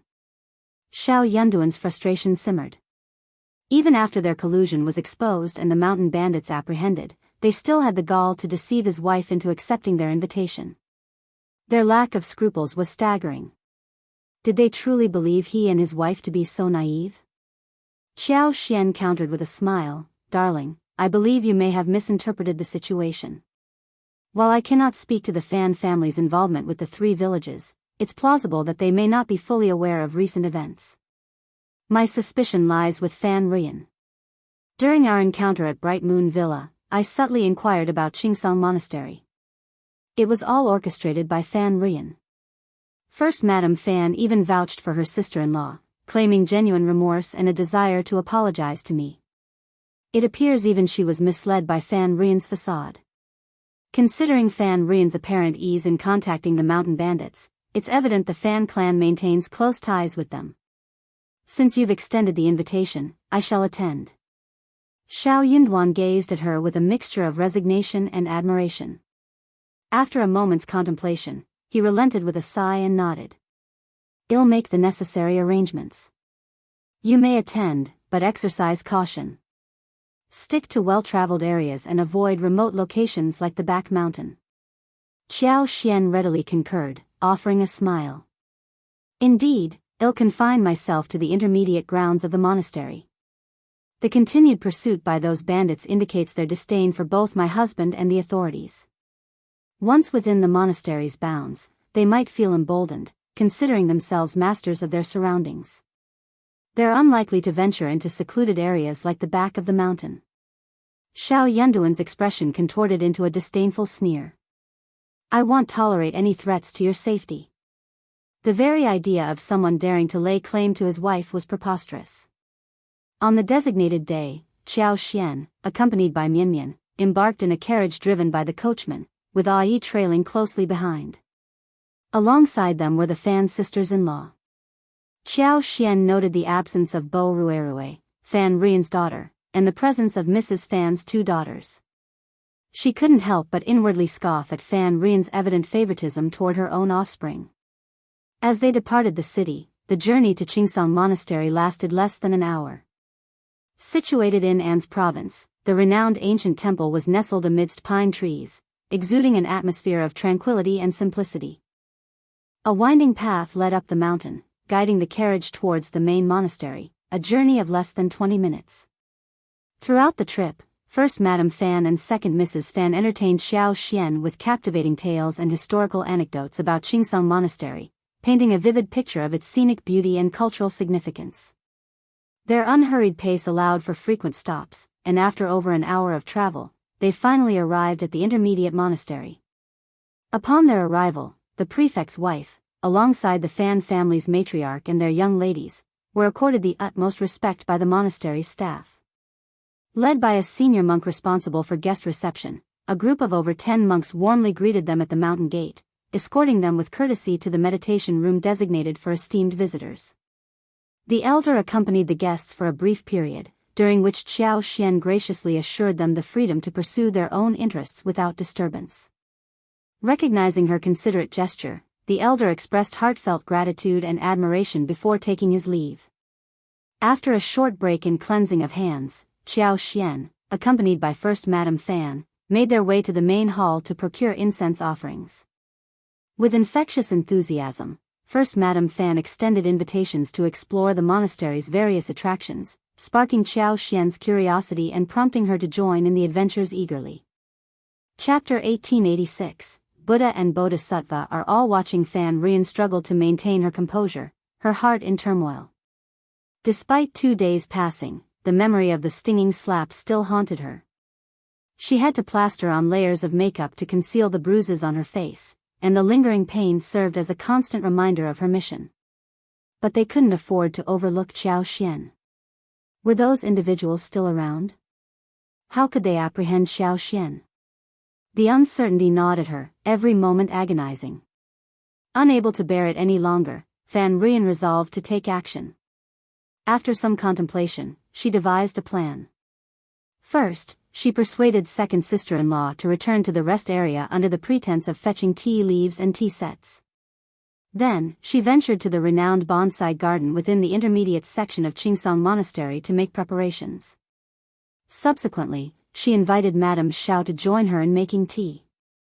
Second Mrs. Fan found the idea agreeable and promptly departed.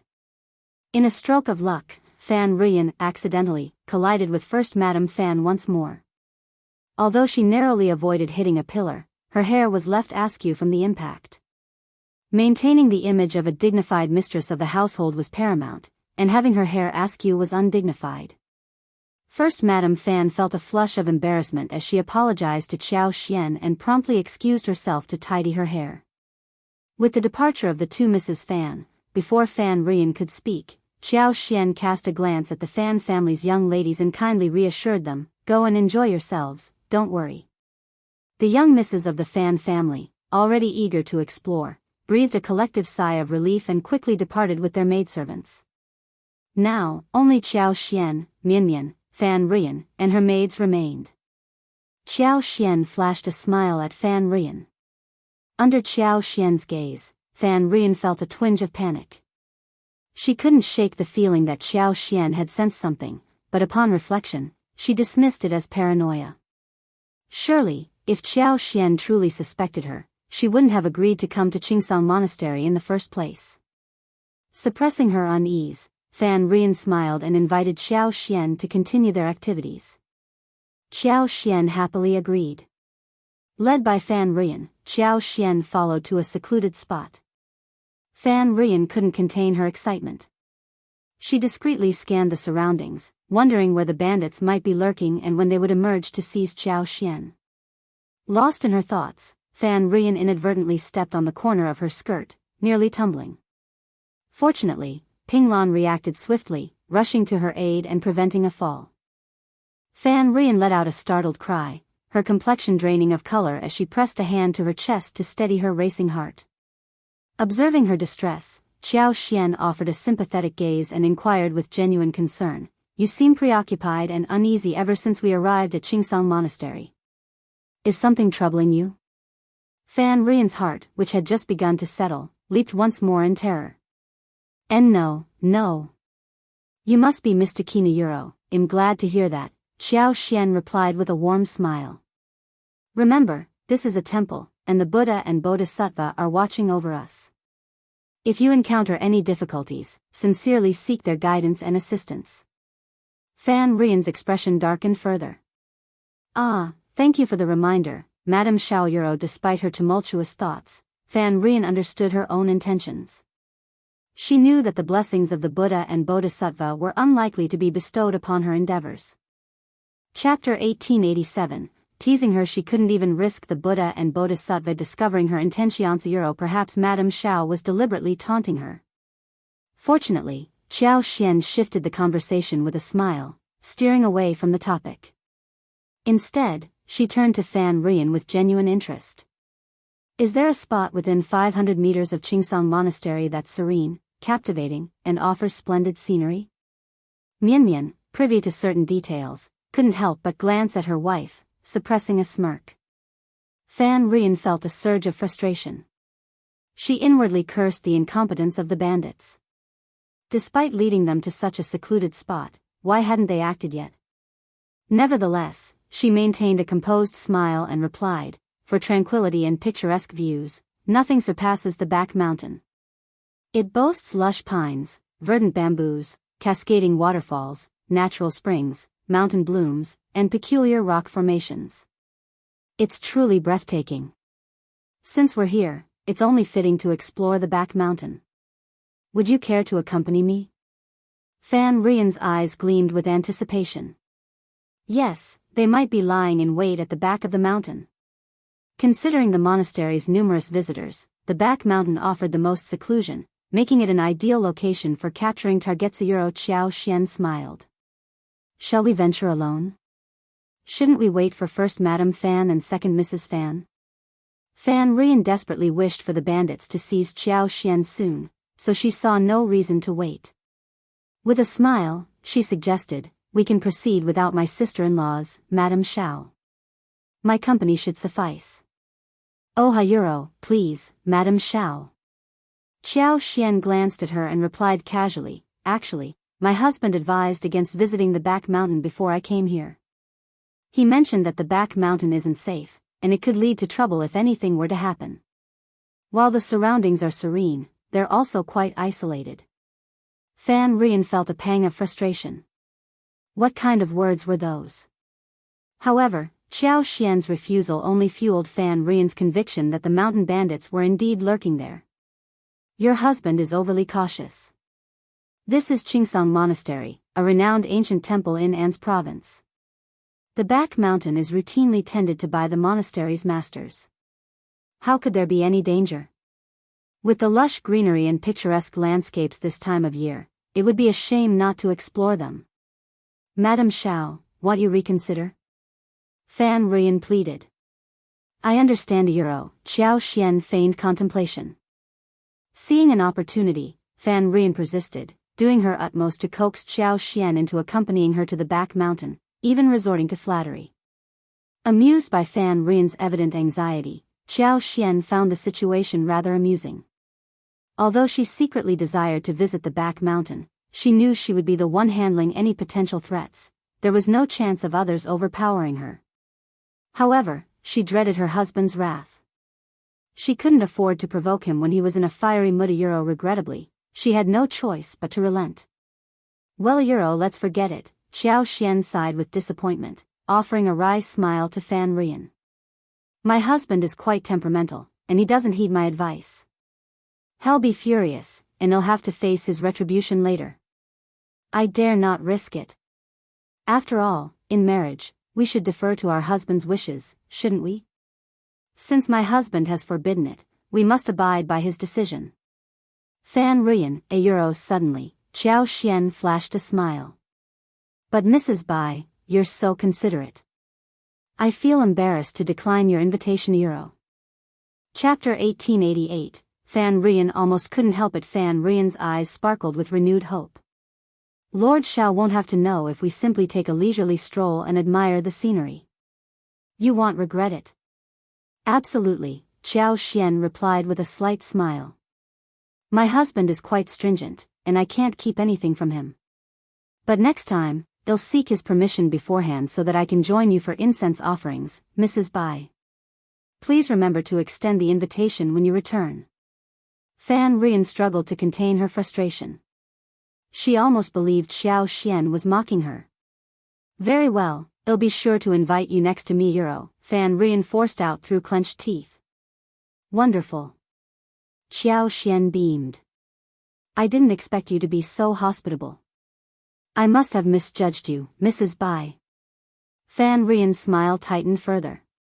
She had a sinking feeling that Xiao Xian was deliberately taunting her. Euro shortly after, First Madame Fan returned with her hair neatly arranged. With no opportunity to object, Fan Rian remained silent. Xiao Xian and First Madame Fan chatted amiably as they proceeded to the bonsai garden for tea and exploration. Later, they enjoyed a vegetarian lunch together. The vegetarian dishes at Qingsang Monastery were indeed exquisite. Each dish, from the savory mushrooms and wild fungi to the delectable dried bamboo shoots and stir-fried snow vegetables, was prepared with utmost care. The monks, eager to impress the prefect's wife, showcased their culinary expertise by meticulously crafting each dish with fresh, high-quality ingredients sourced from the nearby mountain. Xiao Xian couldn't help but commend the chefs for their remarkable skills and the exceptional freshness of the ingredients. After the satisfying vegetarian feast, the group made their way back to their residence. Throughout the journey back to the city, Fan Rian found herself consumed by despair. With each passing moment, her heart sank deeper.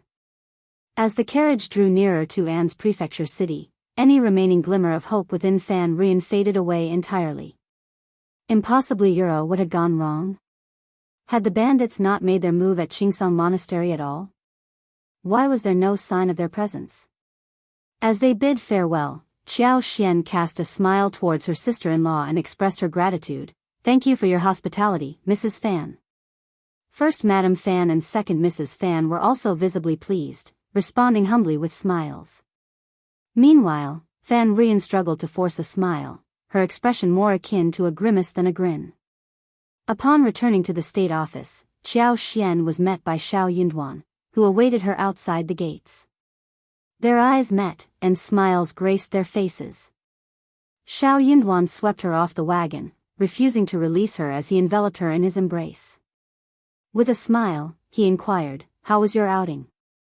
Did you enjoy yourself?" "Absolutely," Xiao Xian affirmed, returning his smile before teasing. "And what about you? Did you accomplish anything?" Xiao Yunduan chuckled. Certainly. Indeed, he had accomplished quite a bit.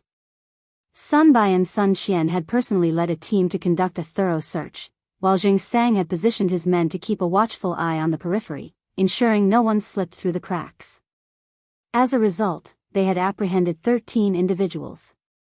Interestingly, upon questioning, it was discovered that there were precisely 13 individuals who had ventured to Qingsang Monastery. All 13 were now securely held in custody. For now, Xiao Yunduan's focus remained on his wife. With her safe return, his worries dissipated entirely.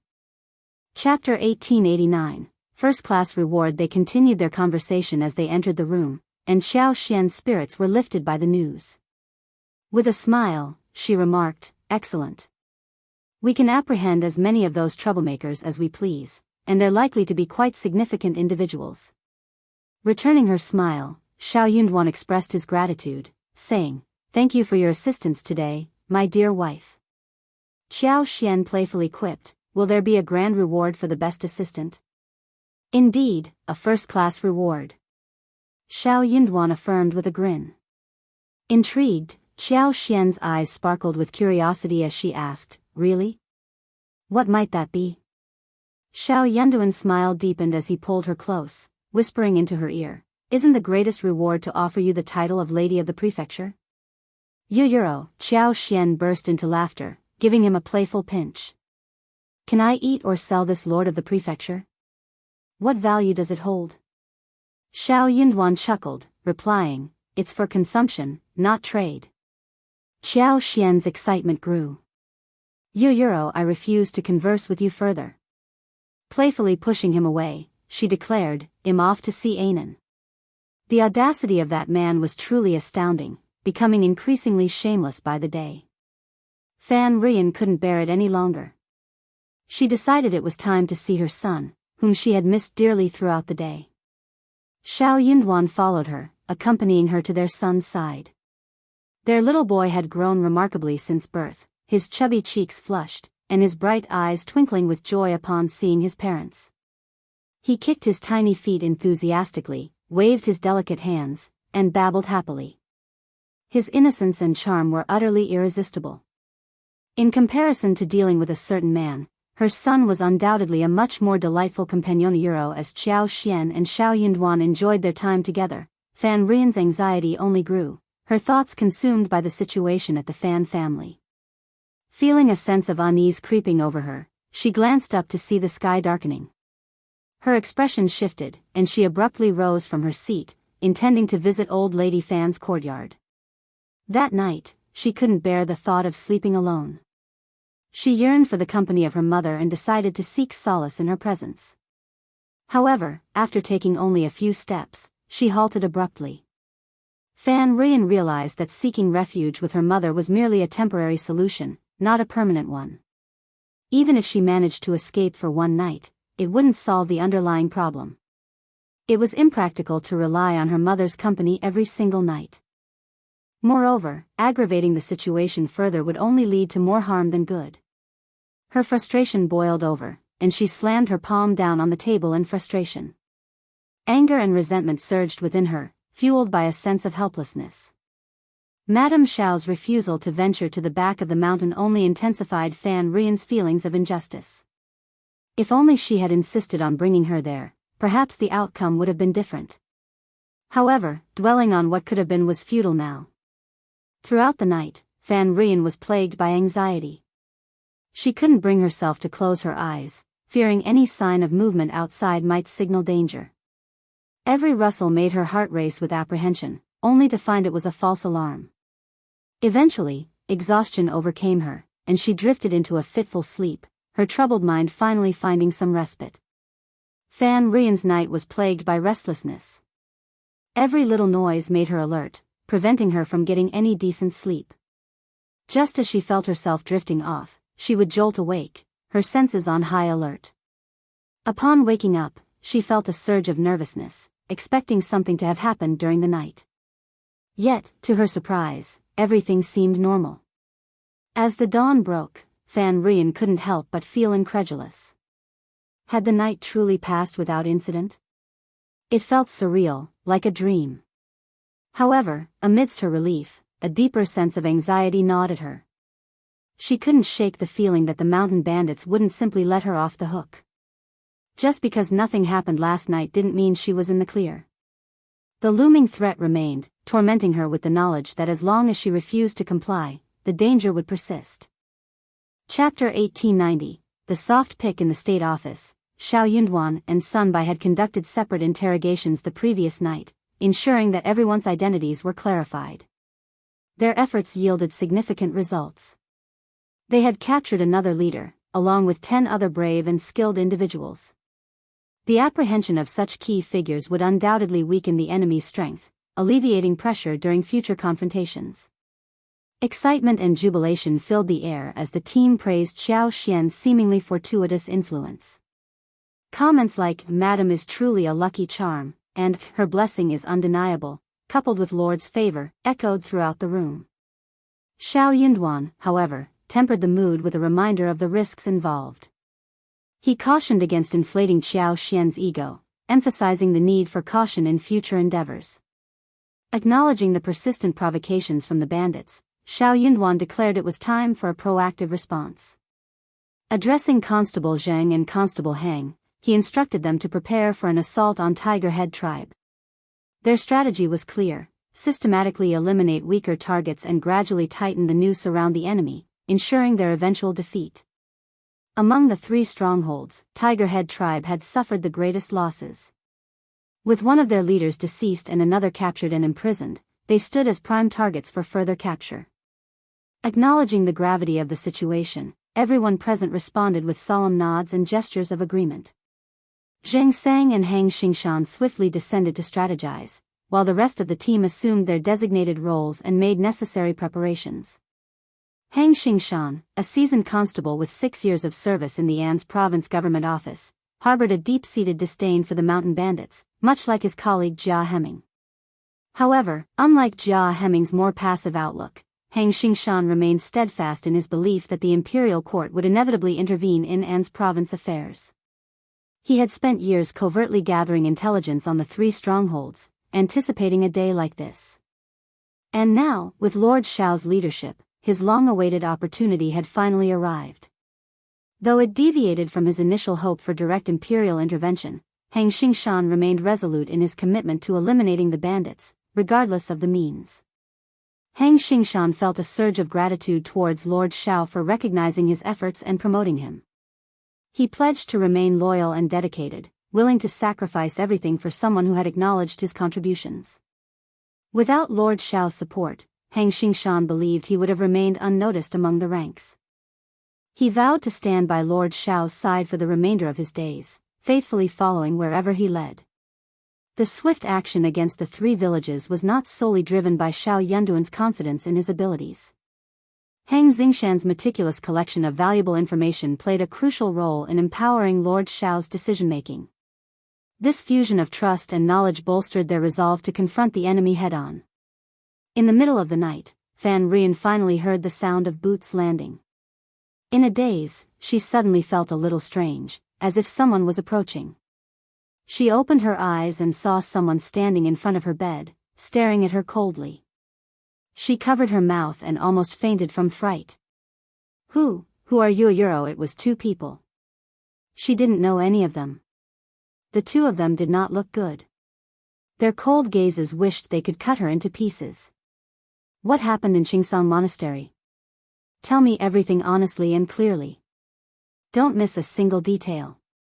Tell me quickly. Chapter 1891, Interrogation. The attendees that evening comprised the leader of the Tiger Head tribe and the second in command of the Min family tribe. 2 days prior, Min Si had returned, adamant about bringing his original followers to abduct Madame Xiao. Despite efforts to dissuade him, his pride prevailed, and his companions could only acquiesce. Confident in his vigilance, Min Si believed he could evade any trouble unscathed. However, to his surprise, none of them returned the following day, nor did anyone return the day after. The sudden turn of events left everyone incredulous. Suspicions turned toward the local official, whom they accused of foul play. Frustration boiled over as curses filled the mountain air, and in their rage, furniture was shattered. Was their visit tonight directed towards Fan Rian? Fan Rian hastily explained, I've taken her to Qingsang Monastery as instructed, but no one showed up. Don't blame Mayuro, I've fulfilled my part. Enough, snapped the Tiger Head tribe leader impatiently. Tell us precisely what transpired at Qingsang Monastery that day. Leave nothing out. Fan Rian found herself compelled to suppress her grievances and recount every detail of the previous day's events. As she spoke, the furrows in the brows of her audience deepened, their expressions morphing into clear displeasure and disdain. Despite their impatience and occasional snide remarks, Yi Jian endured and listened attentively. However, as Fan Rian persisted in her rambling narrative about the happenings at Qingsang Monastery, the leader of the Tiger Head tribe erupted, slamming his fist onto the table. Enough with the trivialities. Speak something of substance, woman. Startled, Fan Rian faltered. She couldn't discern her mistake. Yet, she dared not retaliate in anger.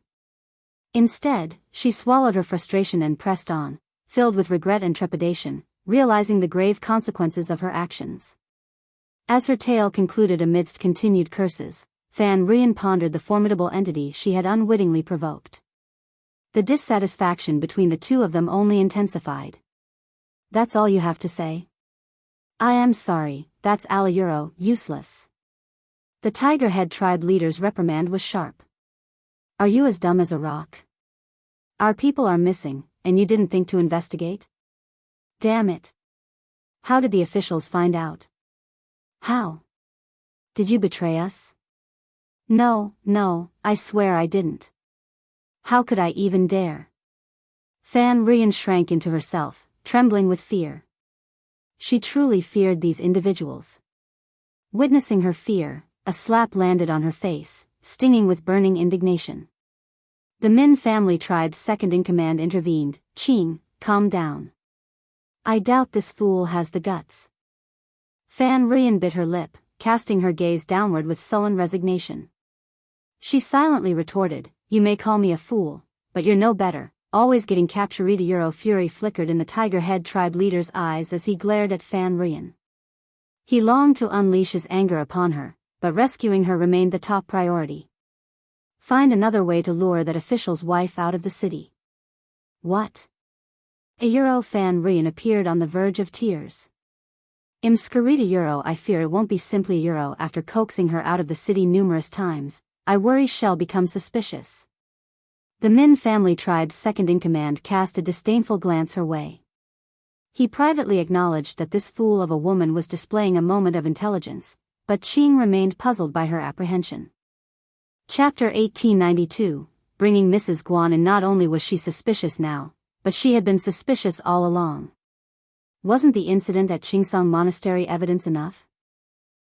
That wife of the dog official was certainly audacious.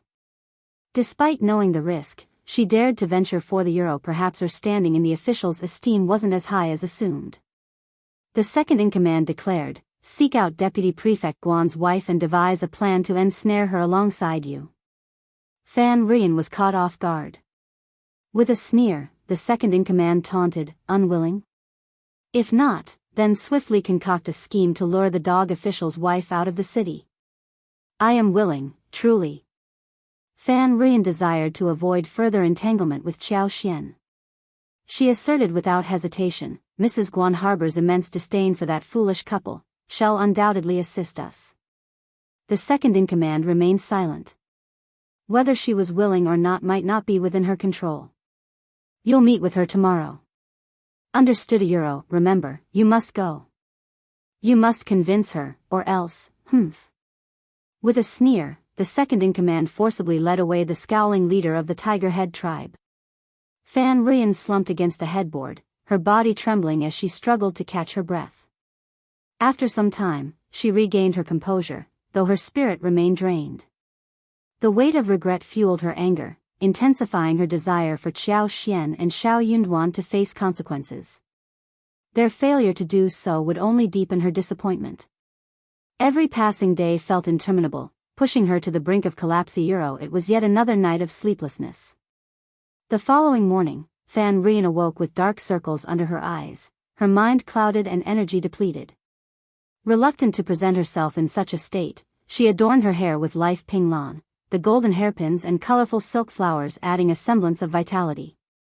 Her face was concealed beneath a heavy layer of makeup.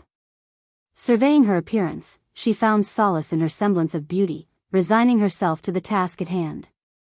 Mrs. Guan harbored resentment, her disdain for Qiao Xian and Xiao Yunduan palpable. To Fan Rian's surprise, her attempts at persuasion yielded unexpected success. The government had officially declared war on the mountain bandits. Despite their victory in the initial skirmish, Mrs. Guan and even Scribe Guan remained skeptical of the government's purported strength. As Scribe Guan put it, how capable is the government, truly? They may deceive others, but not me.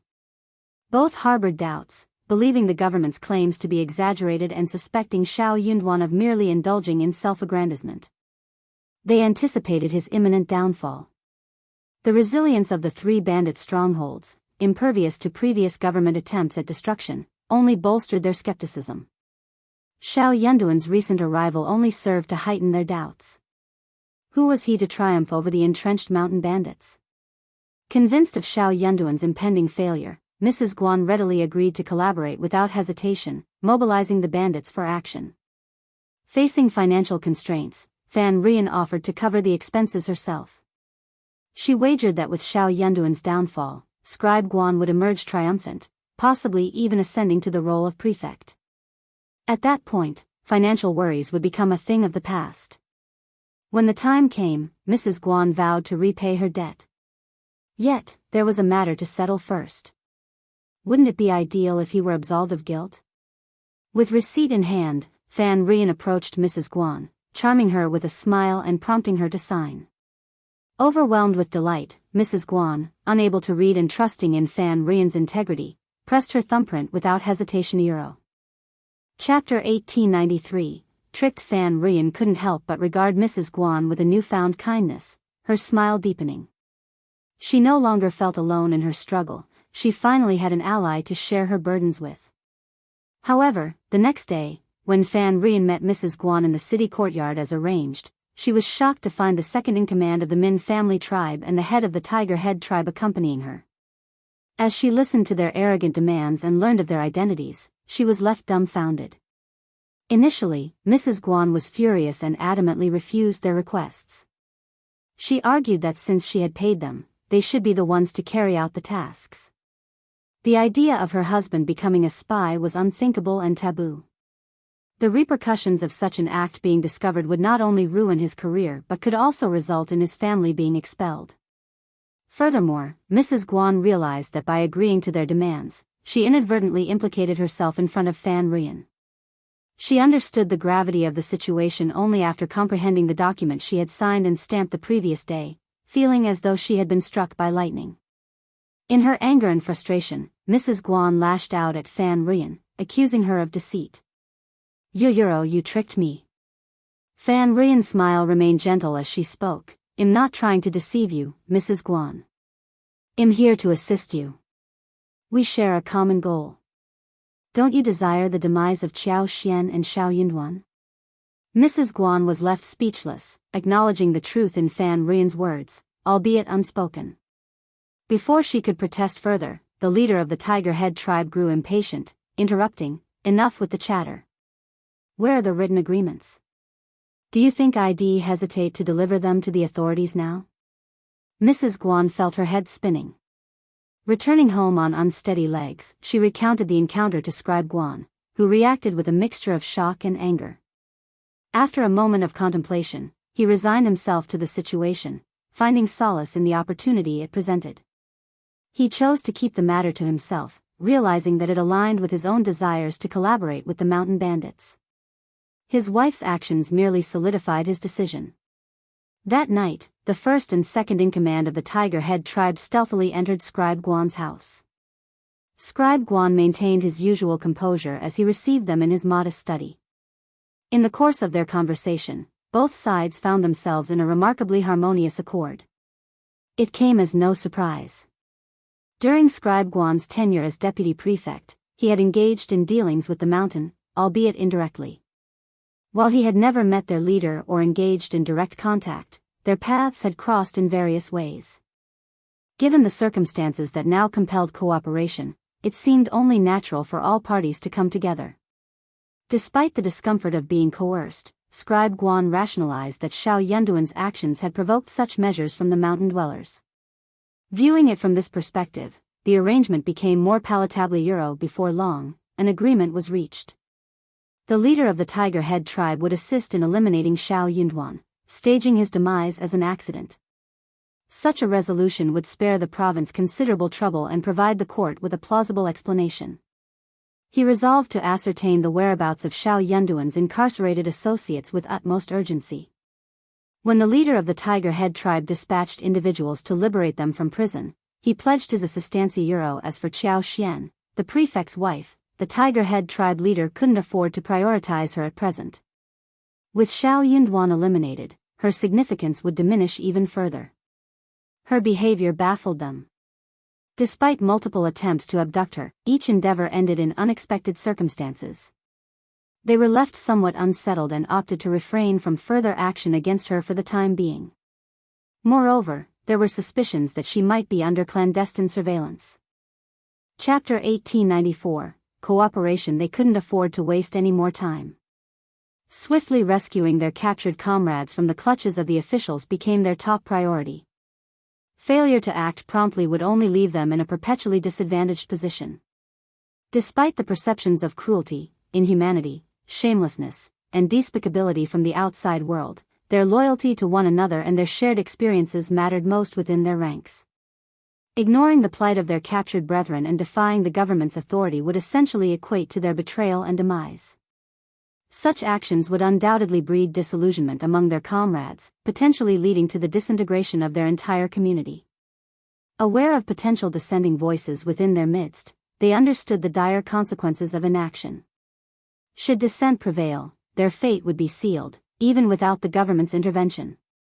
Scribe Guan, recognizing his ability to gather intelligence and collaborate with them, saw an opportunity to leverage his past influence. Despite his current position as a lowly scribe, his years as deputy prefect had left him with allies, individuals indebted to him, and those aware of others' weaknesses. It was the perfect moment to capitalize on these connections. With minimal effort, Scribe Guan obtained precise information regarding the captives' whereabouts. He promptly contacted them, advising them to prepare themselves, as reinforcements from the mountain were on their way to effect their rescue. When the leader of the Tiger Head tribe and the second-in-command of the Min tribe received the news, they promptly scheduled a midnight meeting with Deputy Prefect Guan 2 days later. A villager would be dispatched to initiate a breakout from the prison, and they requested Deputy Prefect Guan to make the necessary arrangements. Their plan included setting fires in the state office and ensuring the jailers were intoxicated beforehand. Deputy Prefect Guan readily agreed to their proposal. On the appointed night, chaos erupted within the expansive state office. Approximately 50 to 60 individuals from the 3 villages assembled. As flames engulfed the deputy prefect's office, they launched a coordinated assault on the office's rear courtyard. Despite Scribe Guan's arrangements for them to access the designated prison, they bypassed it entirely and headed directly to the east yard where Xiao Yunduan and Xiao Xian were housed. Their distrust of Scribe Guan ran deep. They couldn't fathom why a man under scrutiny by the authorities, particularly one despised by Xiao Yunduan, wouldn't be under surveillance himself. Having been deceived once before, they refused to be duped again. Falling for the same trick twice would be sheer folly on their part. During this special period, Jing Sang and the others all lived in the state office, including the dozens of people sent by Meng Wanfu. Since they had already been officially exposed, there was no need to split up and hide. They also lived in the state office to protect the safety of the state office and prevent prison break-ins. Thus, although the other party's attacks were swift and fierce, Jing Sang and the others were experienced.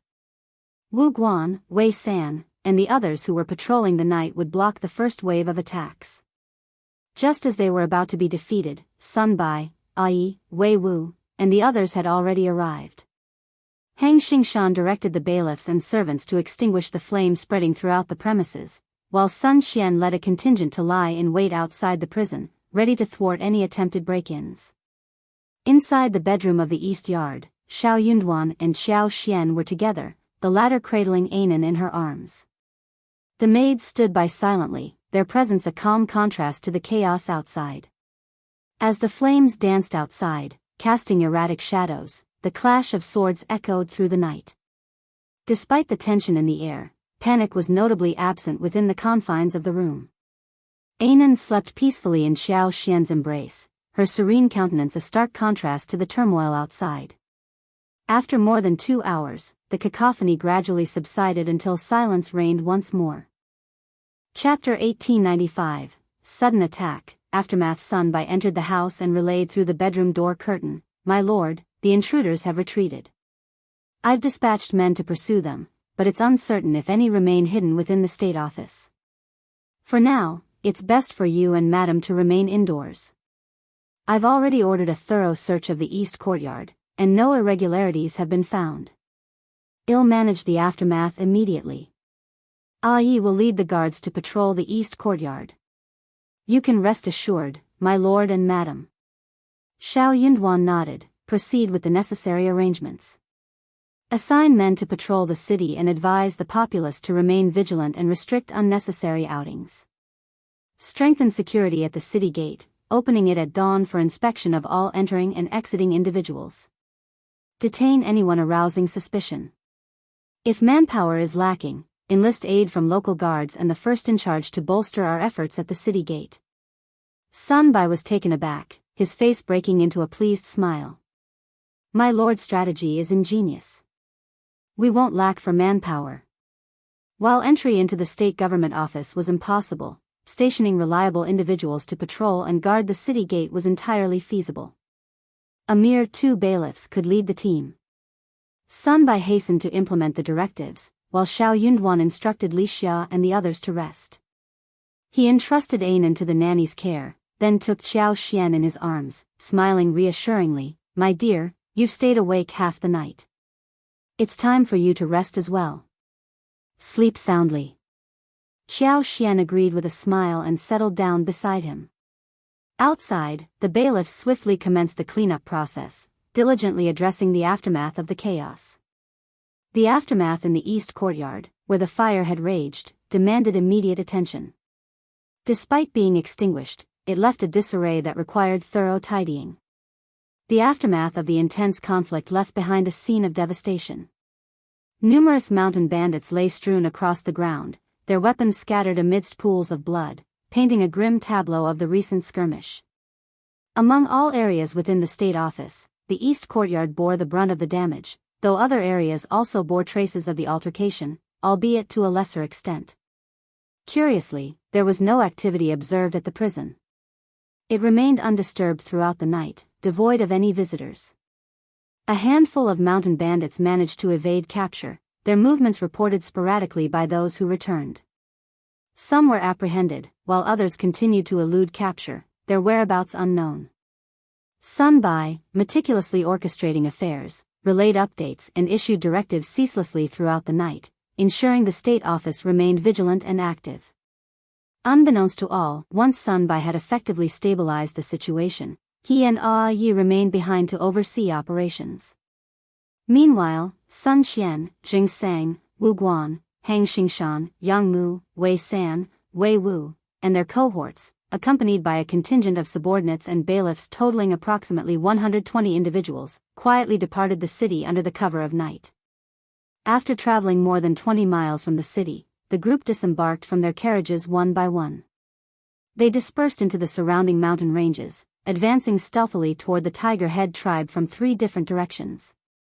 Little did anyone in the 3 villages suspect that Xiao Yunduan would dare to launch an attack on their villages before fully quelling the situation at the state office. Their lack of preparedness would undoubtedly exact a devastating toll euro as dawn approached. News of the previous night's events spread rapidly throughout the city. Rumors circulated that mountain bandits had infiltrated, only to suffer a resounding defeat during their assault on the state government office. More than 10 assailants had managed to escape, but 11 had already been apprehended. Authorities continued their efforts to capture the remaining 4 or 5 fugitives. Given the ruthless and cunning nature of the mountain bandits, the populace was urged to prioritize self-protection. They were advised against unnecessary outings, especially alone or in sparsely populated areas. Suspected individuals were to be discreetly reported to the patrol team, with a promise of a reward of 10 taels of silver for each successful tip-off. Upon hearing this incentive, the common folk felt emboldened and motivated to aid in the apprehension efforts. Chapter 1896. Can't leave the city. The common folk harbored a natural fear of mountain bandits, but seeing their weakness firsthand, they appeared more akin to street rats, cowering from the authorities. With the allure of 10 taels of silver and the visible presence of patrols led by bailiffs, the once feared bandits seemed less intimidating to the populace. The tantalizing promise of 10 taels of silver proved irresistible. In less than half a day, 3 more mountain bandits fell into the clutches of officials and vigilant commoners, who left no stone unturned in their pursuit. Remarkably, 2 of the captives were apprehended thanks to tips from the common folk. News of these apprehensions swiftly spread throughout the city, further emboldening and energizing its inhabitants. The mountain bandits, once perceived as formidable adversaries, now seemed decidedly less fearsome, mere mortals subject to capture like any other criminals. Eager citizens scanned the streets vigilantly, some even forming groups to patrol and explore remote alleys in hopes of earning the coveted 10 taels of silver. The unexpected turn of events left Xiao Yunduan and his cohorts in a state of disbelief, unsure whether to laugh or cry at the unforeseen outcome. Meanwhile, in Fan Ruin's bedroom, the leader of the Tiger Head tribe, second-in-charge Min, and 2 other key figures of the mountain stronghold remained concealed, their presence unbeknownst to anyone in the office. In a corner of the room, Fan Ruin trembled, her form huddled and bruised. The 4 individuals present bore visible signs of injury. The leader of the Tiger Head tribe sported a lengthy scar across his face, while another suffered from a sizable arm wound, hastily bandaged and stained with blood. The remaining 2, though their injuries remained obscured beneath their bloodied attire, emitted an aura of pain and distress. The room reeked of blood mingled with the scent of incense wafting from the burner on the table, contributing to an atmosphere fraught with dread. Fan Rian's trembling wasn't merely from fear. She had endured 2 slaps to her face and 2 to her body, yet she dared not cry out in pain or leave her corner. She understood she was a target for their wrath, a punching bag for their frustrations. Her realization of the dire consequences of her actions filled her with profound regret. She had naively courted danger, now trapped in a situation from which escape seemed impossible. 2 days had elapsed, yet the city remained under stringent scrutiny. Venturing beyond the confines of Fan Manor seemed an insurmountable risk, a luxury denied amidst the ongoing search. Under Xiao Yunduan's rigorous surveillance, leaving the confines of Fan Manor would inevitably lead to discovery. Despite their confidence in Fan Rian's loyalty, the sense of entrapment gnawed at their nerves. Unaware of the Tiger Head tribe's demise, they remained oblivious to their own imminent downfall. Hang Xingshan's chance discovery of a remote path leading to the rear of the Tiger Head tribe provided a glimmer of hope. Though treacherous and perilous, the path offered a potential means of escape. Gathering their courage, the group of over 30 individuals embarked on a precarious journey, scaling the back mountains of the Tiger Head tribe under the cover of twilight. Their intrusion did not go unnoticed. Sentry posts at the rear of the mountain detected their presence, but before any alarm could be raised, they met a swift demise at the hands of Hang Xingshan and his cohorts. Under the cover of darkness, Hang Xingshan and his companions infiltrated the Tiger Head tribe from the rear of the mountain, silently setting up an ambush. In the dead of night, they stealthily advanced, swiftly dispatching any adversaries in their path while igniting fires to sow chaos within the tribe. Seizing the opportunity amidst the turmoil, another member of the group donned the attire of the fallen bandits, seamlessly blending in with the ranks of the intermediate bandits. Their guise allowed them to approach the front gate unhindered, facilitating its opening. Observing the sudden eruption of flames from their vantage point several miles away, Sun Xian and his cohort sprang into action. Overcoming any opposition encountered along the way, they surged towards the Tiger Head tribe, joining forces with Hang Xingshan and his team to eliminate the bandits. Chapter 1897. Attack. The once formidable Tiger Head tribe had been significantly weakened, with its 3 leaders and 2 minor chiefs conspicuously absent. The losses sustained in the preceding skirmishes had already depleted 60 to 70% of their core forces. Faced with the sudden onslaught from government forces, they found themselves disoriented and unable to mount a cohesive defense. Amidst the chaos, a mass exodus ensued as survival became the paramount concern. Once the floodgates of flight were opened, the torrent of fleeing bandits proved unstoppable, signaling a decisive turning point in the conflict. By the break of dawn, the battle neared its conclusion. For those mountain bandits who managed to escape, safe passage was not guaranteed. Zheng Sang, Wei San, and their contingent of 30 individuals lay in wait on the fringes of the Tiger Head tribe, ensnaring any fugitives who fell into their trap. Though they labored diligently, Zheng Sang and Wei San lamented their insufficient numbers, ruing their inability to apprehend every fleeing bandit. Meanwhile, the officials corralled the panicked servants, bandits, and their families, binding them together and securing their temporary custody. With the mountain stronghold thoroughly searched, all structures were razed to the ground, and essential supplies commandeered. The captive individuals were then escorted down the mountain and delivered to Lord Xiao in the city for interrogation and subsequent judgment. The annihilation of the Tiger Head tribe posed a formidable challenge, given its long-standing existence and entrenched operations. However, with limited manpower at their disposal, the government office faced a dilemma. Stationing a permanent garrison was unfeasible, and leaving too few defenders risked vulnerability to potential counterattacks from the Min family tribe and Liuhe fort. Thus, the only recourse was to raze it to the ground. In this scenario, the advantages of a full-fledged army were evident. With an army, numerical considerations were secondary, enabling a swift occupation of the territory without undue constraint. Despite the urgency, caution prevailed. Concerns lingered regarding potential reprisals from Liuhe Fort and the Min family tribe following the escape and subsequent report of the bandits. While the likelihood of an immediate assault was deemed low, vigilance remained paramount. Consequently, the destruction, incineration, and search operations were conducted with meticulous attention to detail, ensuring no critical areas were overlooked. Key structures such as the front and rear gates, sentry towers, 3 fortresses, main hall, kitchen, warehouse, and living quarters were systematically dismantled or set ablaze, leaving no stone unturned in the eradication process. The captured individuals, numbering between 20 to 30, were pressed into labor to hasten the destruction of the mountain stronghold. With time pressing, they were swiftly escorted down the mountain under cover of night, returning to the city without delay.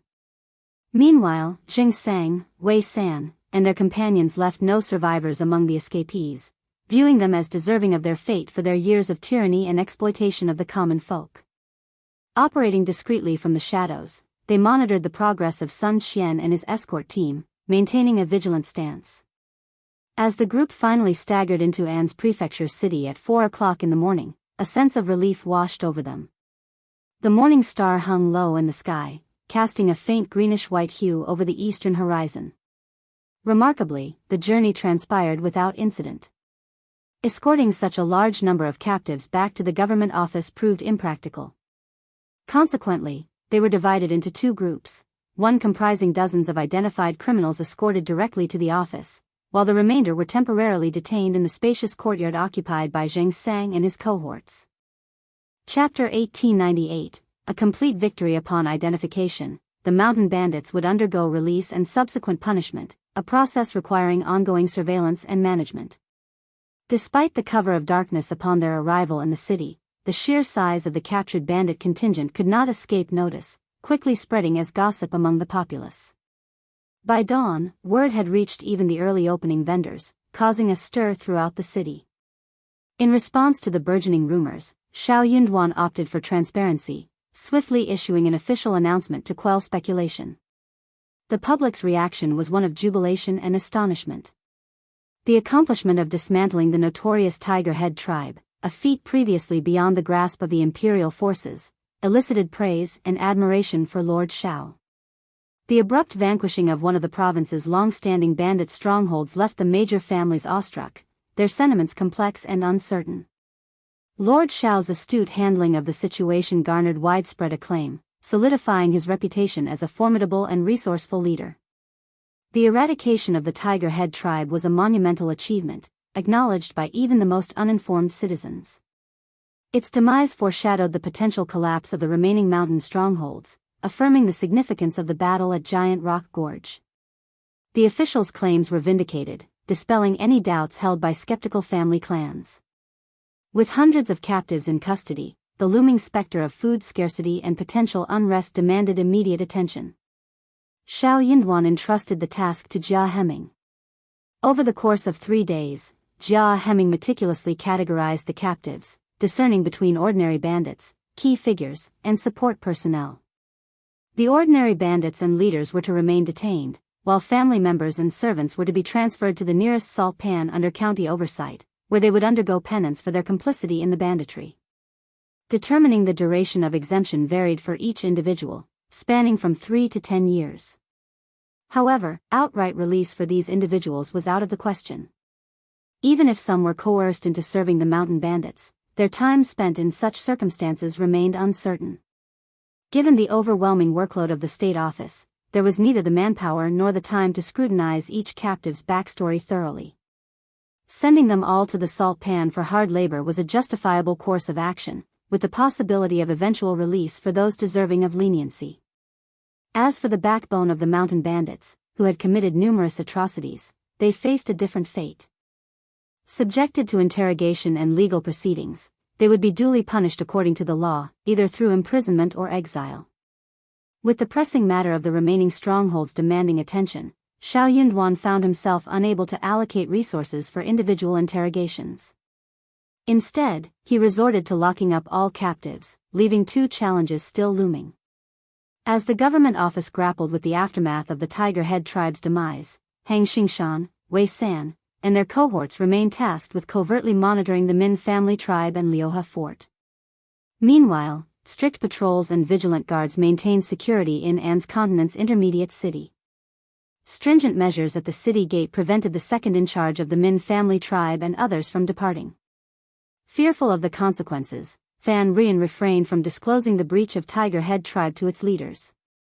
Uncertain of Xiao Yunduan's fate should they discover the distressing news, she braced herself for potential retaliation, growing increasingly apprehensive with each passing day.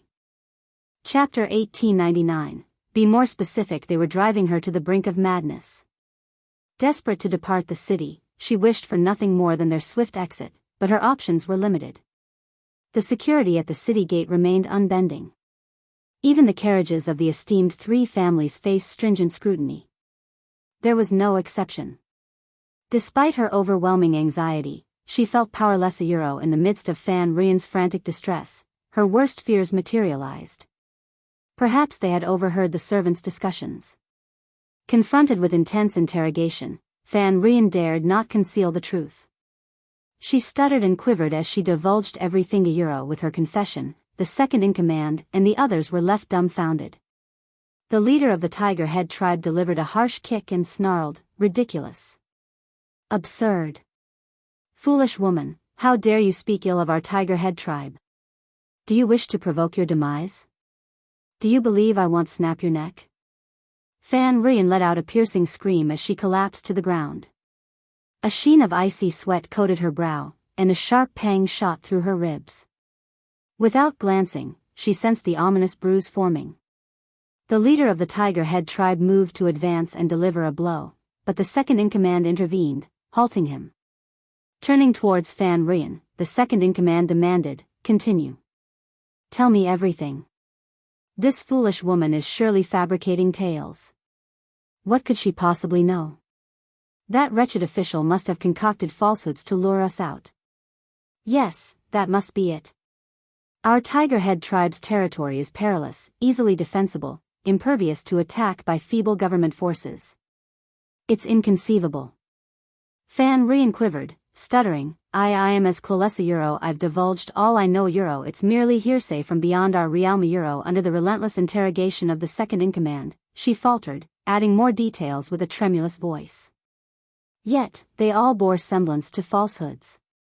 As for how the government managed to attack the Tiger Head tribe, not even Fan Rian, let alone the ordinary scribes in the government, would have any knowledge of such operations.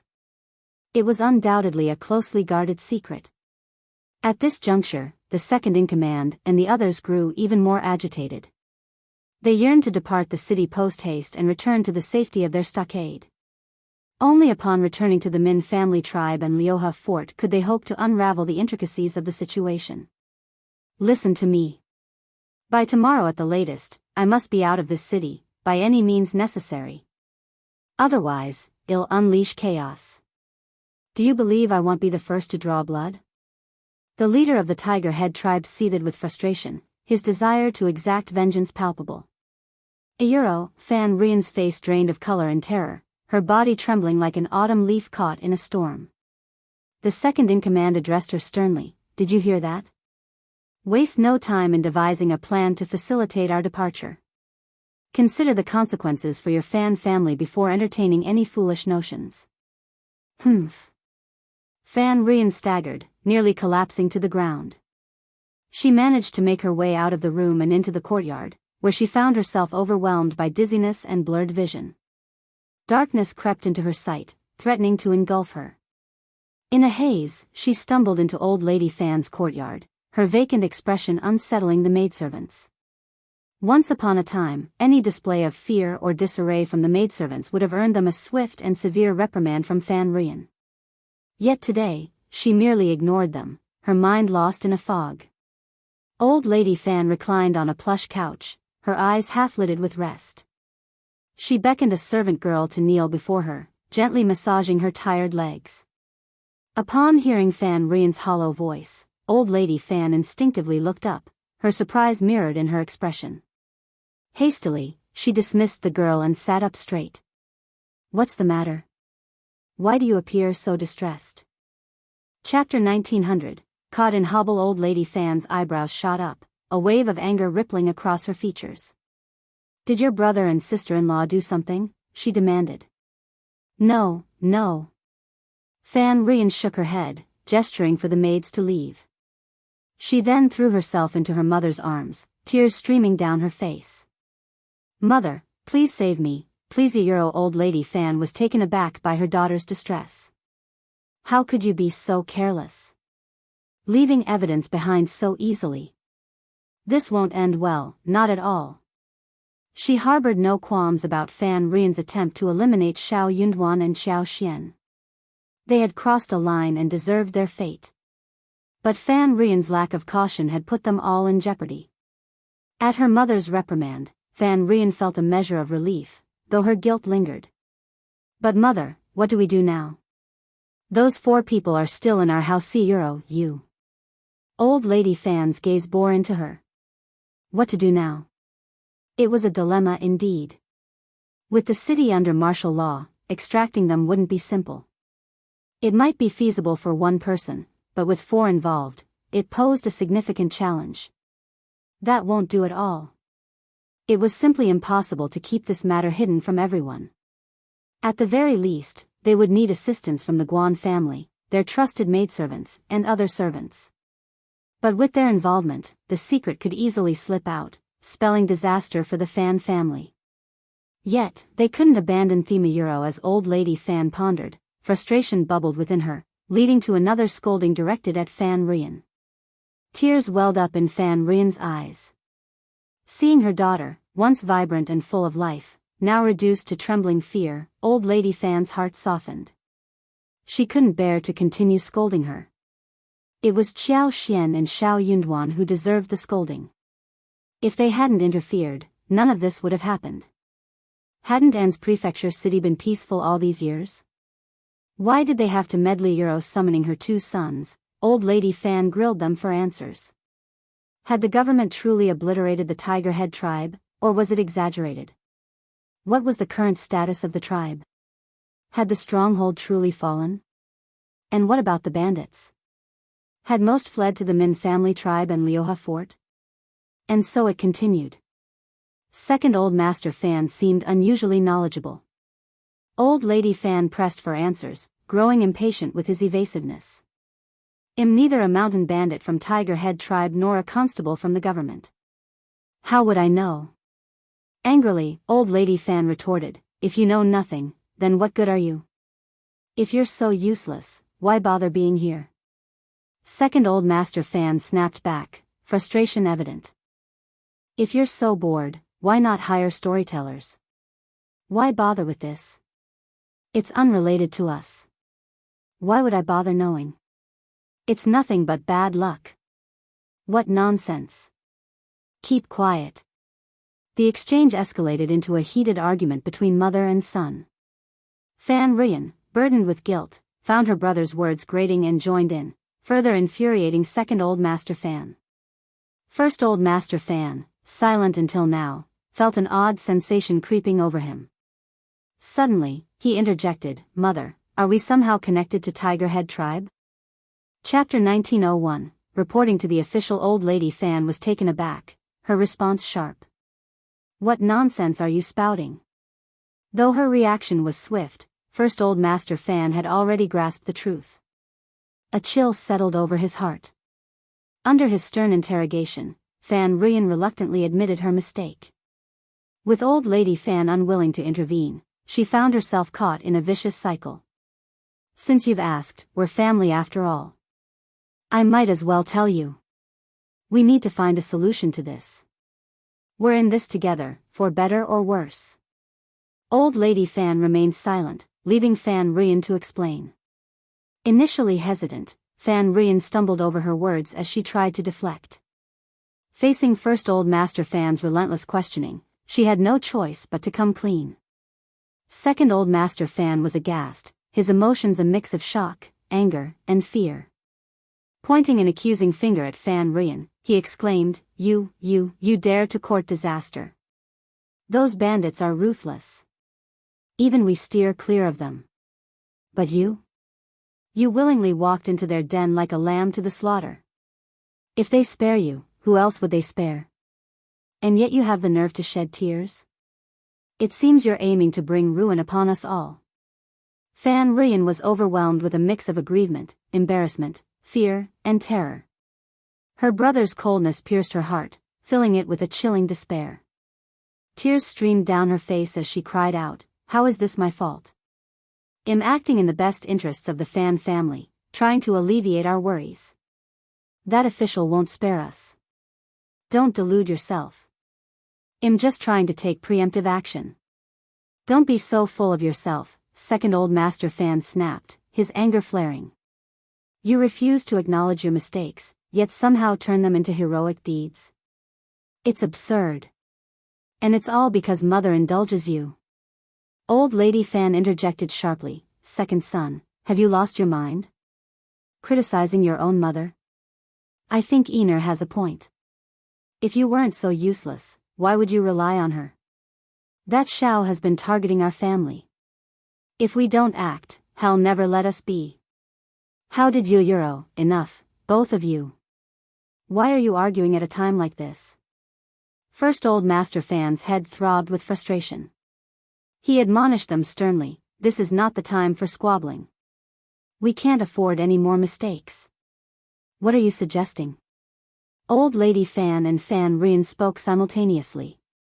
First old Master Fan glanced between his mother and sister before speaking with resolve, "We need to confess to the authorities. Second brother and I will personally apologize to Lord Xiao." "What? No, absolutely not. No, that's not an option. Let's split up. We need to do it now." First old Master Fan's tone brooked no argument. "I won't accept anything in between. My wife and children will leave with me immediately." Old Lady Fan shook with fury. "You Euro, you unfilial child." First old Master Fan remained composed. "Mother, you're leading the family to ruin. If I leave, at least there will still be descendants of the Fan family. What's wrong with that? You're old, and if you're sentenced, they'll likely be lenient. I'll be there to take care of you when that time comes." Silence. Old Lady Fan was on the brink of losing her mind. She seized the teacup and struck her eldest son with it. "You traitor! How dare you! The Tiger Head tribe has been wiped out. The Min family tribe and Liuha fort won't fare any better. Lord Xiao means business. Do you truly believe he'll spare the Fan family once this comes to light? And who's to say the officials are telling the truth? It's possible the Tiger Head tribe still stands.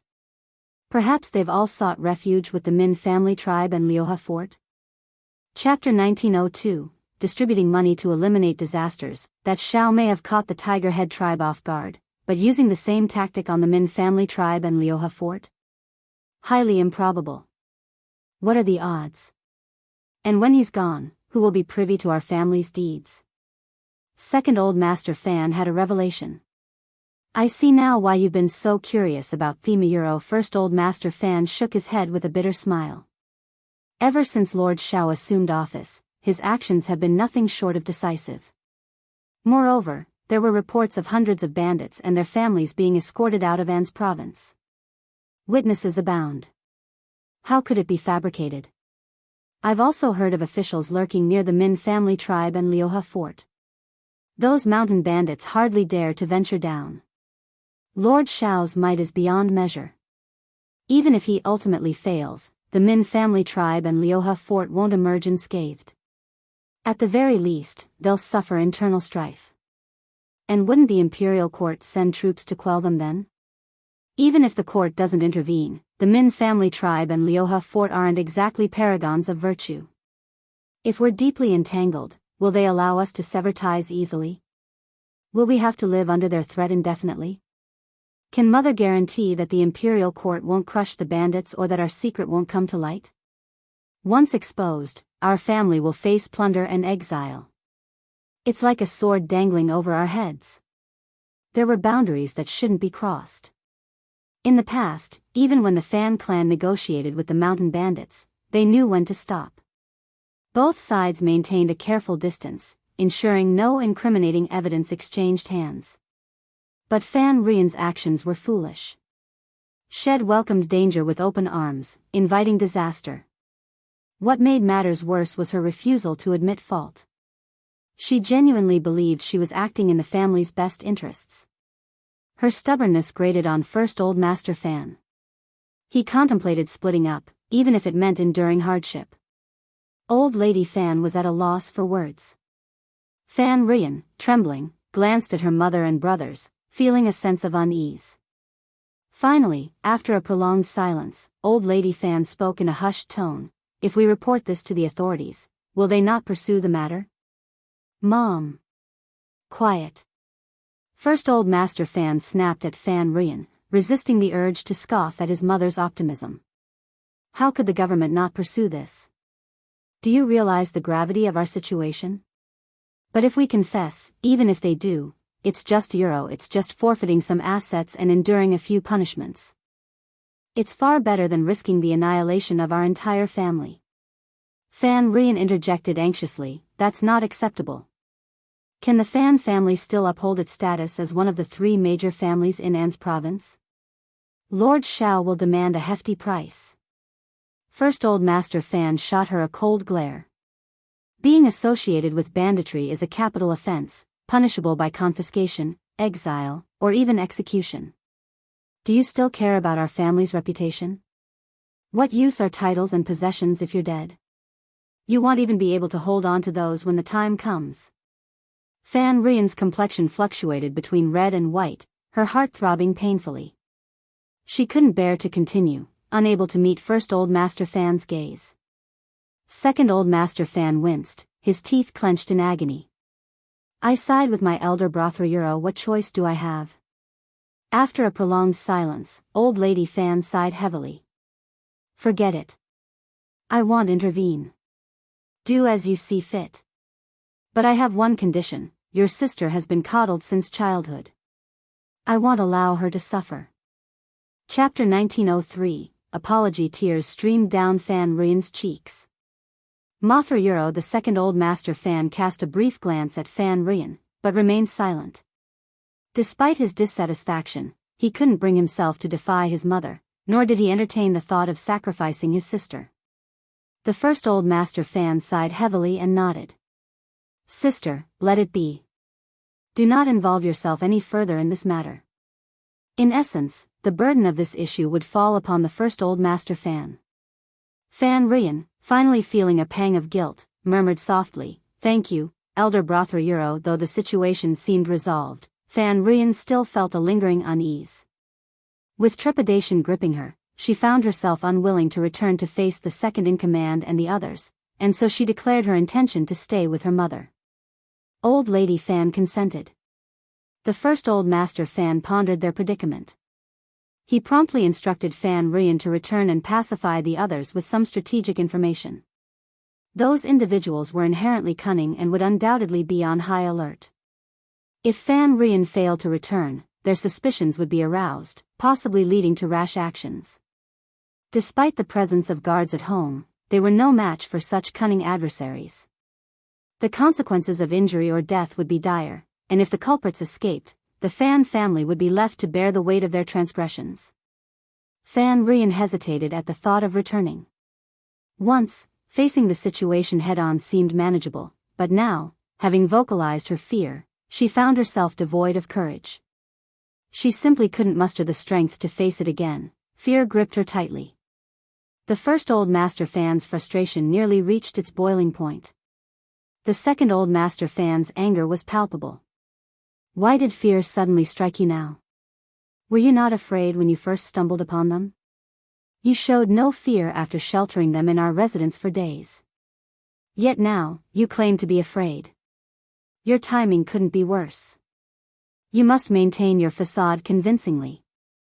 Failure to do so could spell disaster for our family. Reluctantly, Fan Rian beseeched the First Old Master Fan to hasten to the government for assistance. Despite her plea, she eventually found herself returning to the courtyard. Realizing the gravity of the situation, the First Old Master Fan wasted no time. He understood that prompt action was paramount to demonstrating sincerity. With his decision made, he promptly ordered the carriage prepared and set out without delay, heading straight for the government office. Xiao Yunduan found himself inundated with responsibilities, the court abuzz with activity.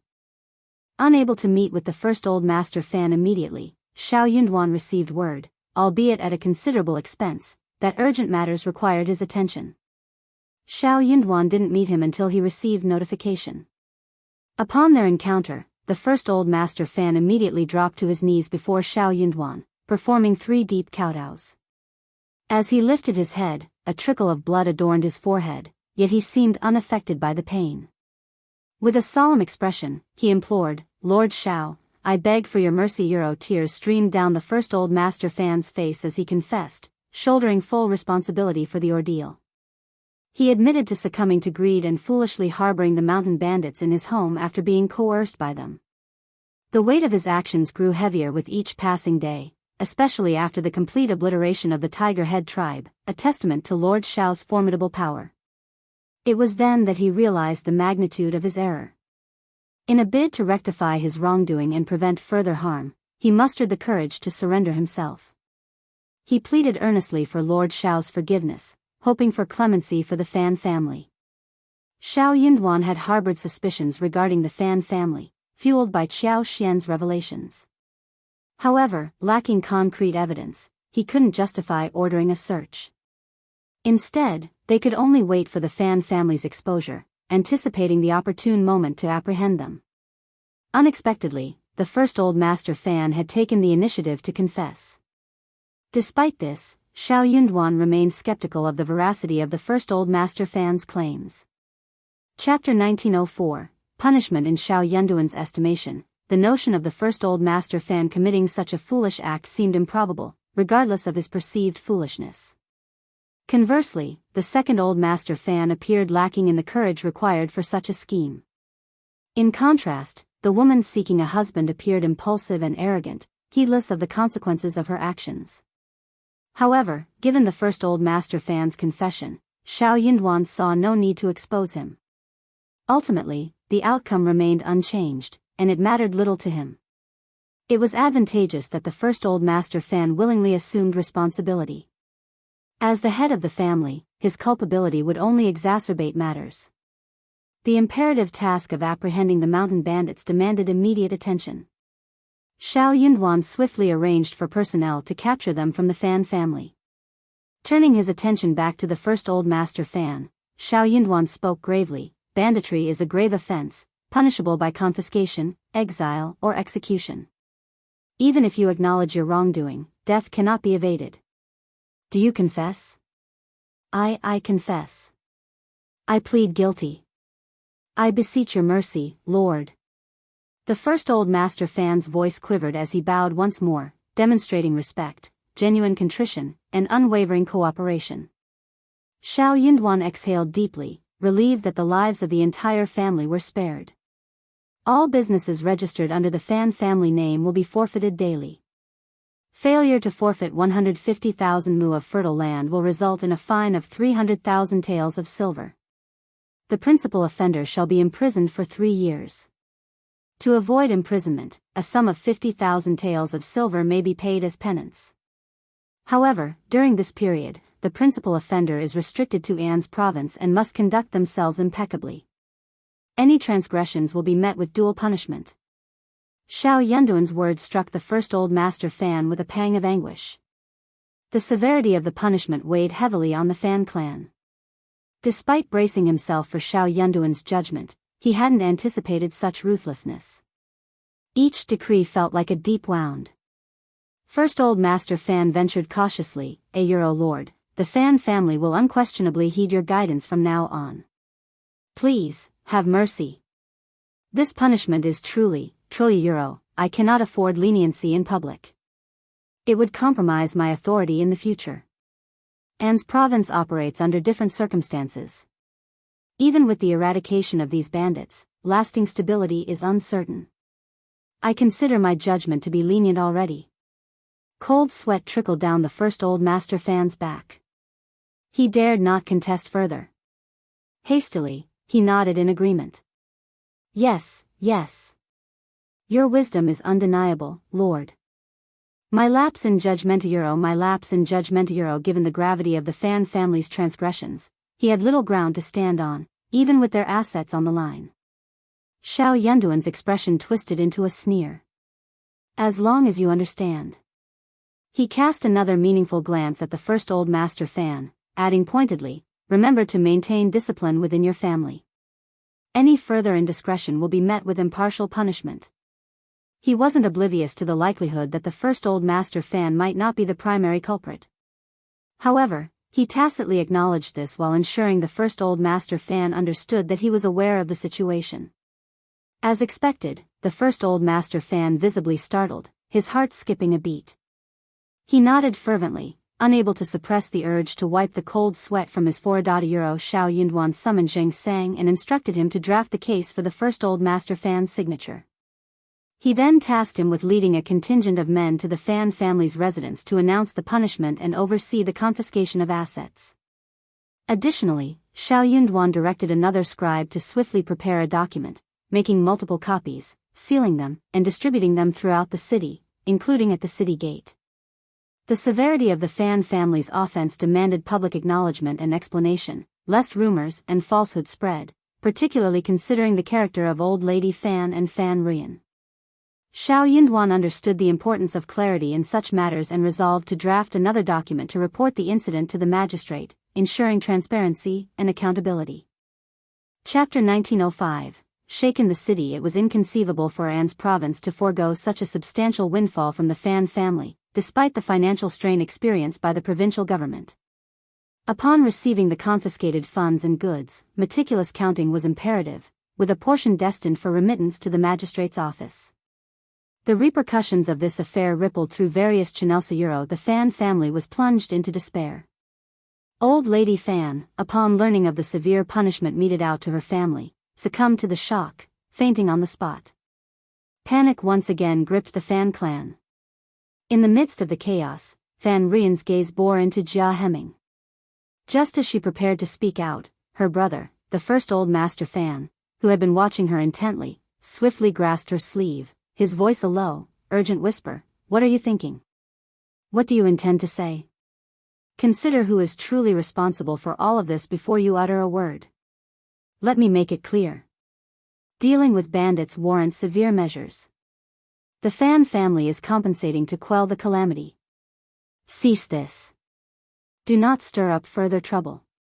The Fan family cannot endure any more. Overwhelmed with shame, anger, and regret, Fan Ruyan covered her face, her words caught in her throat. With a choked sob, she turned on her heel and fled. Watching her retreat, the first old master Fan breathed a silent sigh of relief. Sealing the shops and acquiring land deeds were straightforward tasks. Yet, even for a wealthy household like the Fan family, producing 300,000 taels of silver at once proved daunting. They could only withdraw 100,000 taels from their public accounts. Any more would deplete their reserves entirely. Jia Heming proposed pawning antiques and jewelry as a means to alleviate the Fan family's financial woes. However, given the punitive nature of their situation, engaging in business transactions seemed impractical. With an abundance of antiques and treasures at their disposal, securing loans or extending credit through promissory notes appeared dubious. The first old master Fan found himself unable to negotiate and reluctantly acquiesced to Jia Heming's suggestion. Jia Heming dispatched a bailiff to the premier pawn shop in An's prefecture city, enlisting the aid of its proprietors to assess the valuables. Each item was meticulously catalogued, appraised, and packaged into boxes before being handed over to Xiao Yunduan. Meanwhile, the leader of the Tiger Head tribe, second-in-charge Min, and the two escaped mountain bandits found themselves incarcerated in the government prison. Despite initial resistance, the leader of the Tiger Head tribe's tirades were swiftly quelled with the insertion of a cloth gag. News of the Fan family's transgressions, their repentance, and subsequent punishment reverberated throughout the city, posted on every available surface. The revelation sent shockwaves through the populace, marking the most significant event of the year. The punishment meted out to the Fan family elicited both curses and applause from the common folk. Among the various family clans, it was widely understood that the power dynamics within An's prefecture city were poised for a significant shift. With the Fan family formally ousted from one of the esteemed triumvirates, speculation ran rampant about the fate of their extensive business holdings, likely to be auctioned off by the government. Everyone eyed each other warily, eager to stake their claim in the spoils. However, it was clear that the final say rested with Lord Xiao and Madame Xiao. Given their considerable wealth and penchant for acquiring land, particularly the dry land in the mountains, it was expected they would show interest in prime farmland and shops. Thus, the others could only bide their time, waiting for the couple to make their selections before seizing their opportunities. Many harbored feelings of despondency and remorse, lamenting their missed chances. With ample resources at their disposal, acquiring additional shops and fertile land could have propelled them to greater heights. Some even harbored aspirations of usurping the Fan family's former status within a few short years. A few astute individuals, unwilling to leave their fate to chance, resorted to lavish gifts and flattery, seeking favor with Xiao Xian, hoping to curry favor and secure their positions in the shifting landscape. Chapter 1906. Split together. Xiao Xian had always been averse to accepting benefits without reciprocation, and she saw no reason to make exceptions now, especially outside of the New Year season. Despite her warm reception of visitors, she made it clear that any gifts should be returned upon departure. Moreover, she subtly hinted that if anyone had concerns or needs, they should speak openly, as she was adept at finding solutions. In An's province, the enforcement of ancient laws was more flexible, often allowing transgressions to be absolved with monetary compensation. Given the complex circumstances, it was impractical to severely punish every family with ties to the mountain bandits, as it would only sow chaos. Though some visitors hesitated to believe Xiao Xian's implicit offer, they recognized her reputation for integrity and knew better than to attempt to sway her with bribes. Certain women perceived the prefect's wife as forthright and trustworthy, thus they confided in her about their desires. Their requests were modest, they simply sought priority access to the meat soup. Xiao Xian finally grasped the underlying motivation behind the visitors' enthusiasm, unsure whether to laugh or sigh. Despite the Fan family's forfeiture of their farms and properties, Xiao Xian had no intention of laying claim to them. How could she pass up such a lucrative opportunity to acquire them? However, she wasn't interested in obtaining them for free. Instead, she resolved to purchase them at fair market value, ensuring the government didn't incur any losses. While she could feasibly acquire all the assets and fields relinquished by the Fan family, indulging to such excess wasn't prudent. With inquiries pouring in, Xiao Xian explained her intentions without hesitation. It seemed prudent to clarify matters to dispel any misconceptions. With a smile, Xiao Xian elucidated her stance to the assembled crowd. She wasn't reserving the spoils solely for her benefit, rather, she aimed to benefit An's province as a whole. Delighted, the attendees began to strategize, preparing to acquire the properties when the opportunity arose. Despite some lingering skepticism, Xiao Xian opted not to elaborate further, confident in her decision. Some individuals, perhaps overestimating their rapport with Xiao Xian, attempted to broach the subject of potential purchases, hoping to secure deals in advance. Xiao Xian remained unmoved by their overtures. She couldn't afford to make any promises, nor did she entertain the notion. It was clear to her that when the government organized the auction, she would rightfully have the first choice. While her husband had hinted at the legality of leveraging their position for personal gain, she intended to adhere strictly to market prices. Following her selection, other buyers would have their chance, unless they had struck clandestine deals with the government beforehand. Yet, Xiao Yinduan showed no inclination towards such arrangements. The Fan clan had paid dearly for their misdeeds. Nonetheless, Jia Hemming, the scribes, the officers, and the city's populace viewed Lord Xiao with reverence, considering him a benevolent figure, particularly in his treatment of the Fan family. The path of banditry was one fraught with irreversible consequences, leaving little room for redemption. Chapter 1907. The Fan family has completely declined. Even if they sought redemption by forsaking their illicit activities and embracing a lawful path, the toll they would pay was bound to be steep. Simply relinquishing more than half of their assets wouldn't absolve them of their crimes. Confiscating all of their assets would be considered a lenient punishment. In graver cases, exile was the consequence, with their descendants barred from participating in civil service examinations for 5 generations, effectively precluding their eligibility for official positions in the dynasty. Given the unique circumstances of An's province, Xiao Yunduan was not inclined to show mercy. For the Fan family, this ordeal was nothing short of a complete defeat.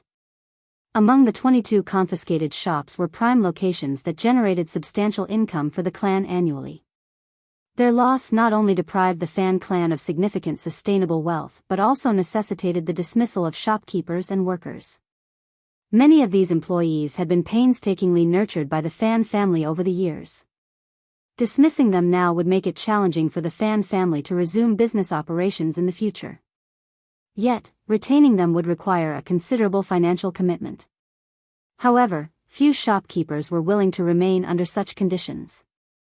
Staying idle would disconnect them from the industry, making it difficult to re-enter in the future. Unless the proprietor was willing to offer an irresistible sum, which the Fan clan obviously couldn't afford, the situation seemed untenable. Yet, the loss of the shops and the hefty sum of 300,000 taels of silver paled in comparison to the gravest loss, the forfeiture of 150,000 mu of prime farmland. This land was the bedrock of the Fan clan's prosperity, its very essence. With this significant loss, the Fan family ceased to be the formidable force it once was. The fertile land was highly coveted in An's province, but not everyone could afford it. The Fan clan's extensive holdings were now beyond their reach. The anguish was too much for old Lady Fan to bear, leading to her collapse. This land had been entrusted to her by her ancestors, only to slip through her fingers in the end. The first and second Old Master Fan showed little concern, delegating the task of tending to Old Lady Fan and managing the aftermath to their wives and Fan Rian.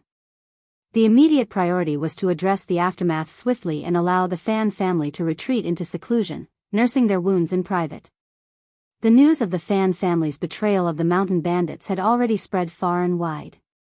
Despite the mountain bandits' limited access to the city, it was only a matter of time before they learned of the treachery.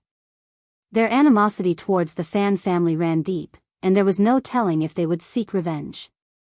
Now, the entire Fan family yearned to pray fervently, hoping that the authorities would swiftly eradicate the Min family tribe and Liuhe fort. Only by eliminating the mountain bandits could they hope for peace. In the midst of this turmoil, Fan Rian reproached the first Old Master Fan for his impulsiveness. What if Lord Xiao lacked the means to defeat the mountain bandits? The Fan family would suffer the consequences.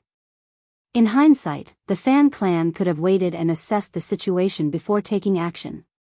Perhaps they could have avoided such a catastrophic loss. The first Old Master Fan seethed with frustration, harboring a desire to reprimand his sister and dissolve the family. Though he chose not to engage in argument with the clueless Fan Rian, the second Old Master Fan could no longer contain his disdain. He sneered and retorted, "Why didn't you consider the consequences before blaming elder brother? If not for you, our family wouldn't be in this mess." Chapter 1908, Chaos. The true culprit has never been elder brother. Both elder brother and I have forgiven you, yet you still insist on blaming him. And if those nefarious individuals remain in our midst, can you guarantee they won't cause trouble? Can you assure us you can handle them? I fear you wouldn't even survive the current ordeal, let alone any future ones. Furthermore, if it weren't for the noble act of exposing our wrongdoing, our future would have been bleak indeed. We'd be doomed beyond redemption. Those mountain bandits wouldn't spare us even if they escaped. They'd cling to us like a malignant growth, tormenting our Fan family endlessly. No secret can remain hidden forever. Sooner or later, the authorities will uncover the truth. And when they do, neither the mountain bandits nor the Fan family will escape unscathed. Since you invited the danger into our home, the only path to peace and salvation for our Fan family is through repentance. Do you grasp that? Even if we face consequences from the government, at worst, we'll have to leave our hometown and abandon An's province. We still possess some assets. We won't perish, but we could lead comfortable lives. But if we continue associating with those mountain bandits and seeking their aid, they'll surely be our undoing sooner or later. And who brought all of this upon us? Yet you still have the audacity to blame elder brother. Fan Ruyan found herself unable to prevail against him. Frustrated and angry, she burst into tears, feeling unfairly criticized and unappreciated. She insisted that she acted in the best interests of the Fan family. As her tears flowed, she recounted how she had been mistreated by her brothers when their mother was ill. Determined to confide in her mother, Fan Ruyan's resolve wavered momentarily. However, first Old Master Fan erupted in fury, warning her sternly, "Mother is already ill. If you have any conscience left, do not upset her further. If you dare to provoke her again, I will not spare you. You can try me." Fan Ruyan trembled with anger but ultimately relented under First Old Master Fan's stern gaze, refraining from any rash actions. The Fan family, like a timid and fearful chicken, withdrew into themselves, living in perpetual anxiety. Scribe Guan and Mrs. Guan also suffered, haunted by the fear of retaliation from the Min family tribe or Liuhe fort. While Xiao Yunduan was aware of their transgressions, he chose not to address them yet, biding his time. With the evidence he possessed, Xiao Yunduan could apprehend Scribe Guan at any moment. He had kept him under surveillance, waiting to see if any bandits would come looking for him, providing an opportunity to apprehend them as well. If Scribe Guan displayed the same decisiveness as First Old Master Fan and confessed to Xiao Yunduan, he might secure a chance to evade imprisonment. However, he would still face fines and be barred from serving as a scribe, but at least he wouldn't be incarcerated. Regrettably, Scribe Guan lacked such resolve. He clung to a glimmer of hope and instructed Mrs. Guan to frequent Xiao Xian's presence, hoping to glean information. If anyone approached the mountain, he could relay the news. However, Mrs. Guan found herself unable to maintain her air of superiority. She wished to forge a friendship with Xiao Xian, foreseeing potential benefits in times of trouble. Despite their well-laid plans, Xiao Xian was uncooperative. Mrs. Guan couldn't even gain access to the back office. Chapter 1909, Terror. Xiao Xian curtly informed Mrs. Guan that she was occupied and unavailable to receive her. Mrs. Guan, accustomed to using such excuses herself, found herself on the receiving end this time. The tables had turned, and it was now Xiao Xian's turn to dismiss her. Enraged by Xiao Xian's perceived arrogance, Mrs. Guan hurled insults, accusing her of haughtiness and aloofness. Despite her frustration, Mrs. Guan continued to feign hospitality towards her fellow disciples, maintaining a facade of amiability. However, despite multiple attempts, she was unable to gain entry. Xiao Xian had no intention of meeting her at present. She aimed to exacerbate the guilt of those with troubled consciences. Mrs. Guan grew increasingly apprehensive, fearing that Xiao Xian and Xiao Yunduan were privy to damning information, hence Xiao Xian's refusal to entertain her. The couple deliberated behind closed doors but failed to devise a solution. Although Scribe Guan continued to perform his duties as a scribe, he was barred from many areas and activities. Fearful of arousing suspicion, he refrained from making inquiries. Gritting his teeth, Scribe Guan realized that Lord Xiao harbored genuine suspicions against him. With no alternative, he resolved to take a gamble. That afternoon, Scribe Guan donned a disguise and slipped out of the city unnoticed. Just 2 days after the Fan family received their compensation, preparations were nearly complete. Xiao Yunduan instructed Jia Heming to seek reinforcements from General Huaishi. The swift eradication of the Tiger Head tribe had caught the bandits off guard, but now, with the Min family tribe and Liuhe fort likely joining forces, heightened vigilance was imperative. Even Hang Xingshan couldn't ascertain the adversary's true strength, having never had the opportunity to scout their stronghold. Uncertainty loomed over the presence of undisclosed trump cards. Xiao Yunduan couldn't afford to gamble. A miscalculation would lead not just to failure but to numerous casualties. Upon hearing Xiao Yunduan's plea, Jia Heming readily pledged his support. General Huaishi, commanding a force of 20,000 men responsible for Huaishi Prefecture's security, was duty-bound to combat banditry. Were it not for the formidable nature of the An's province bandits, he would have intervened earlier. There was no reason for General Huaishi to refuse Xiao Yunduan's offer. Even if it was solely for the sake of 100,000 taels of silver, he would undoubtedly accept the mission. The meager salary provided by the imperial court hardly covered expenses for equipping the army with necessary supplies, weapons, or additional horses. Year after year, he submitted memorials, yet progress felt as sluggish as a clay ox trudging through the sea. With 100,000 taels of silver at his disposal, there would be no such worries. Jia Heming wasted no time in action. 300,000 taels of silver swiftly changed hands, with 1/3 dissipating before it could even warm up. Xiao Yunduan calculated that half of the remaining 200,000 taels would be allocated to the magistrate, leaving 100,000 taels in the court's coffers. Additionally, the proceeds from the auction of the Fan family's farmland would be sufficient to reward everyone and devise a strategic plan. Oh, and there was also the matter of the Yamen owing his wife hundreds of thousands in silver. Repayment would have to be made gradually. The Min family tribe and Liuhe fort swiftly mobilized. They had little choice but to act swiftly, for caution mattered little now. With Xiao Yunduan having obliterated the Tiger Head tribe, they knew he wouldn't let them off the hook. Chapter 1910, Foreign Aid. After dealing with the aftermath of destroying the Tiger Head tribe, it was inevitable that Xiao Yunduan would set his sights on them next. This had escalated into a fight to the death. There could be no resolution until one side emerged victorious. Even if they professed to forego vengeance, the prefect would never trust their words nor rest easy. In that case, why grant the wretched official ample time to prepare? Why not seize the initiative as he had done previously, catching him off guard? This time, they resolved to strike first, targeting the key figures: the prince, the king, and the monarch. They would mobilize their finest warriors and storm An's prefecture city, assaulting the prefect's office. They would exterminate the official's family, plunder the treasury, and unleash havoc upon the city.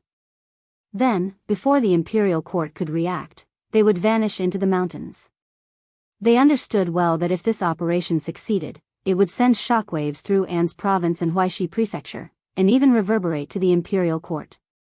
An attack on the court's offices, the slaughter of its officials, and the plundering of its warehouses would surely compel the court to respond with military force, if only to save face. The uproar this time would surely surpass that of 10 years ago. But this dogged official was formidable. Even catching him unawares would demand a hefty toll. Such an endeavor would significantly deplete their strength. How could they then withstand the might of the imperial court's army? To evade trouble, fleeing the village was inevitable. An's province was intertwined with boundless mountains. Once they delved into the depths, no matter how many troops the imperial court dispatched, it would be akin to scattering beans into the mountains. Feudal. They were accustomed to mountain life. With their numbers, they had no need to fear the wilderness beasts and venomous creatures. In 2 or 3 years, this affair would be resolved and fade from the imperial court's memory. Then, why couldn't they return? The pitiful remnants of the Min family tribe and Liuhe fort's leaders looked worse for wear. Suppressing their anger, fear, and uneasy emotions they would never confess they suddenly cast caution aside and resolved to fight to the death. They were a band of outlaws from the start. What did they have to fear? The sight of blood only fueled their excitement. Thus, the two factions collaborated closely, hand-picking a force of 400. After 2 days of meticulous preparation, they set out from the mountains under the cover of night.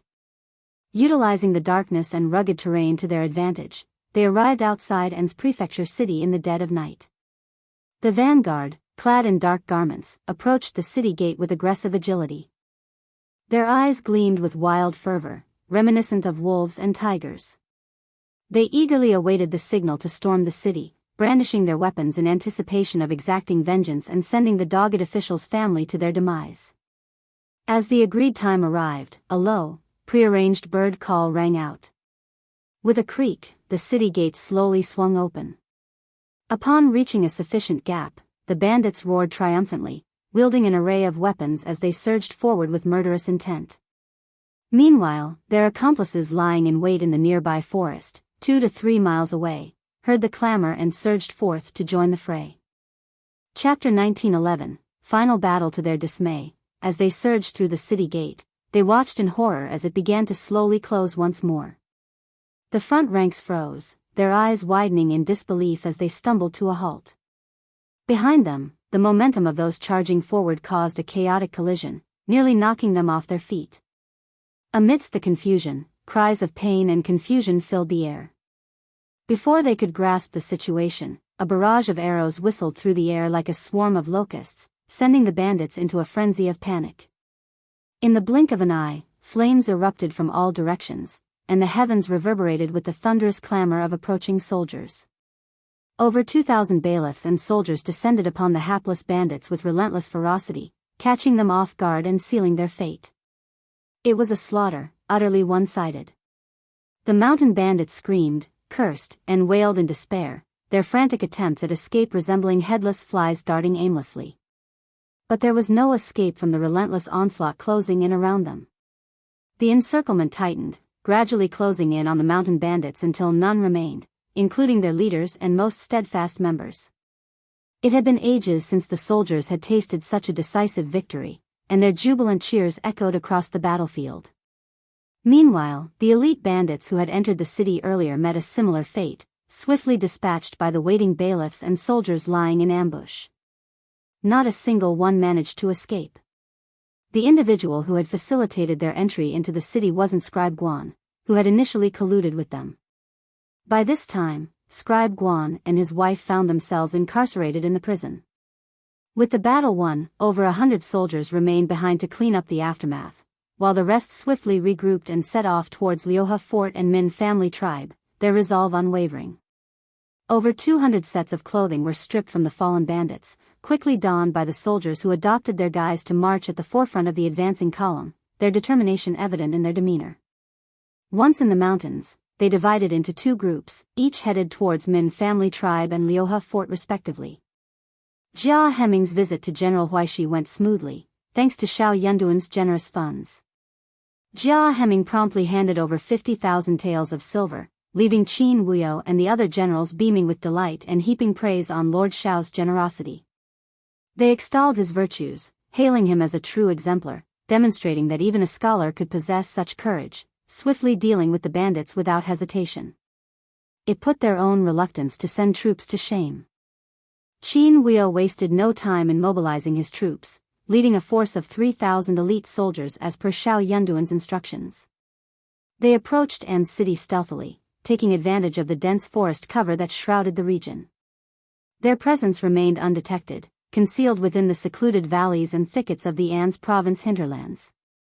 Only a select few, including Xiao Yunduan, were privy to this plan. The sudden shout caught most of the bailiffs off guard.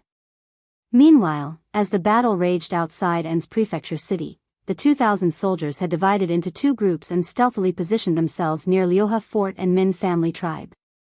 They rendezvoused with the reinforcements that were rapidly approaching. With dawn breaking on the horizon, their presence was barely discernible. Chapter 1912, Extermination. At that moment, with about an hour left until clarity dawned, vigilance was at its lowest. Soldiers donning counterfeit attire and brandishing weapons easily breached the mountain stronghold's doors. As the skirmish erupted, those left behind began to realize the dire situation. However, it was already too late. With superior numbers and unwavering morale, the soldiers swiftly overwhelmed the intermediate mountain bandits, who were accustomed to preying on the weak.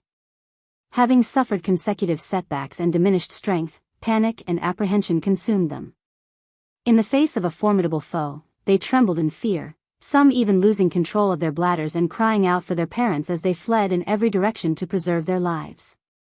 As the sun climbed higher, its rays piercing through the forest canopy, the birds began their morning rituals, chirping and soaring into the sky. The battle between the two villages came to a decisive conclusion, with the light of day illuminating the aftermath. The soldiers emerged victorious. After more than a decade, the malignant presence in An's province had been eradicated completely. Throughout the city, jubilation erupted, and word spread like wildfire. Lord Xiao's name commanded utmost respect. It was his efforts that had bestowed peace upon their lives, banishing the specter of marauding bandits. Families, particularly those with young daughters, no longer harbored the same fears. No longer did they hesitate to let their 7- or 8-year-olds venture outdoors, for the threat of abduction had been vanquished. With the dust settled, the aftermath unfolded, intricate and demanding. Each bandit, along with scribe Guan and his cohorts, faced severe retribution, whether by the sword or by exile. None could evade justice. Fortunately, with the invaluable assistance of Jia Heming, Xiao Yunduan found a moment of respite. Reflecting on it all, Xiao Yunduan couldn't help but marvel at the competence of his deputy prefect, the governor's right-hand man. Jia Heming navigated through countless bureaucratic hurdles, freeing Xiao Yunduan to focus on matters of greater import. Without him, even a moment's reprieve would have been a luxury beyond reach. Indeed, not only Xiao Yunduan but also the other scribes gaped in astonishment. How had they not realized the extent of Jia Heming's abilities? It seemed that Jia Heming had been hiding his capabilities all along. Xiao Yunduan lacked prior experience as a prefect, and thus had no basis for comparison with other deputy prefects, excluding the extreme case of deputy prefect Guan.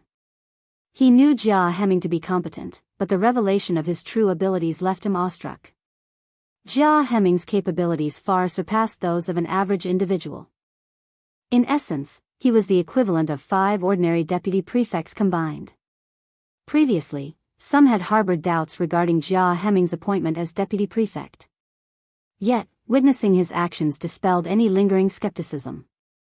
They couldn't help but admire Lord Xiao's discernment in selecting personnel. As everything settled, October came to an end and November began. An's province finally experienced tranquility. Xiao Yunduan initiated discussions about rewards and a celebratory feast. People felt a mix of nervousness and excitement.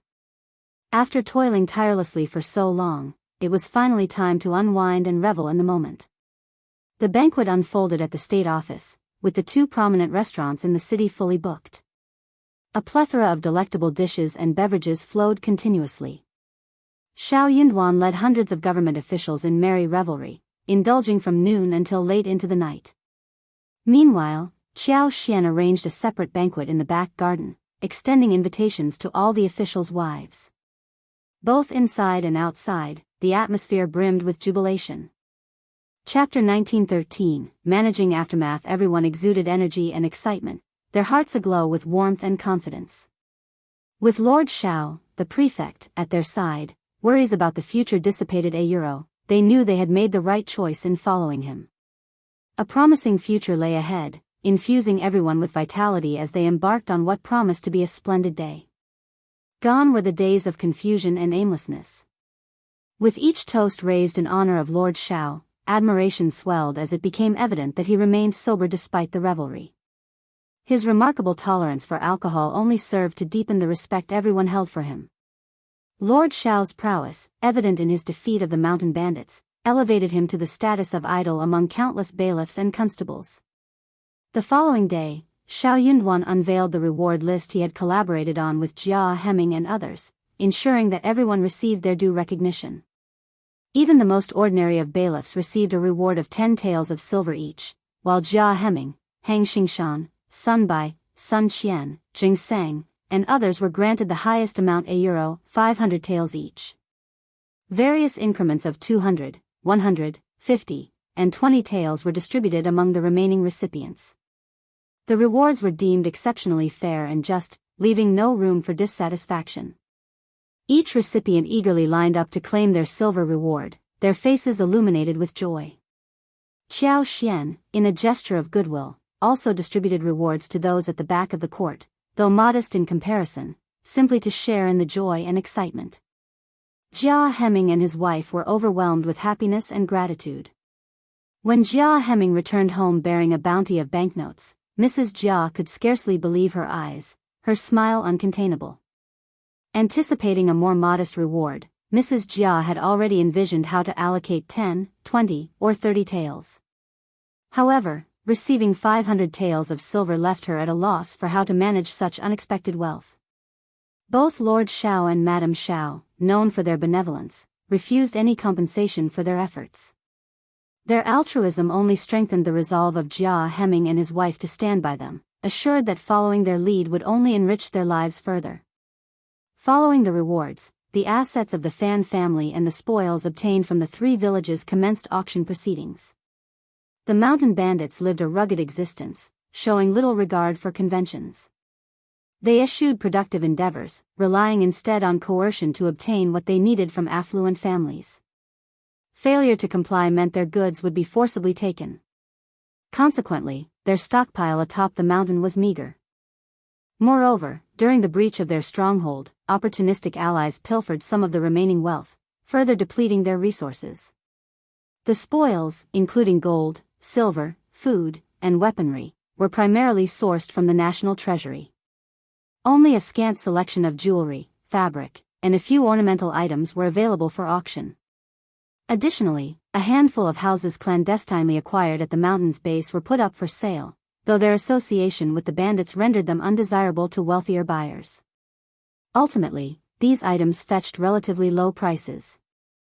Jia Hemming, unencumbered by such concerns, purchased a 3-acre courtyard situated in a somewhat secluded area within An's prefecture's intermediate city for a mere 100 taels of silver.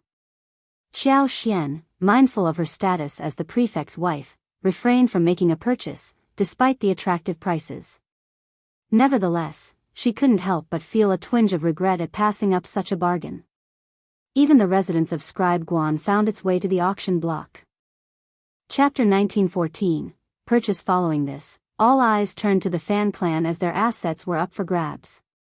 Without hesitation, Xiao Xian stepped forward to make her selection. Despite her position, Xiao Xian demonstrated modesty in her requests. She opted for 60,000 mu of fertile land and 5 ordinary yet promising shops, all at fair market prices. Given An's province's scarcity of arable land, particularly fertile plots, prices exceeded those of neighboring regions. Xiao Xian selected prime parcels priced at 10 taels of silver per mu, totaling 60,000 taels of silver. Additionally, the 5 shops amounted to another 6,000 taels. However, considering the government's outstanding debt of 500,000 taels to Xiao Xian, she opted to offset the purchase with this owed sum, without needing to expend a single tael of her own. Even after deducting the 66,000 taels for her purchases, the government still remained indebted to her by over 400,000 taels.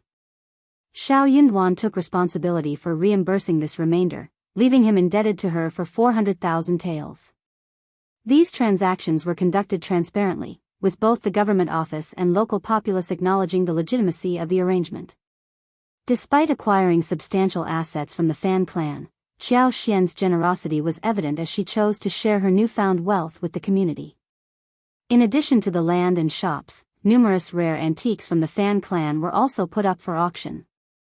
The esteemed families eligible for participation in the auction had already convened in private to strategize, fostering a congenial atmosphere throughout the proceedings.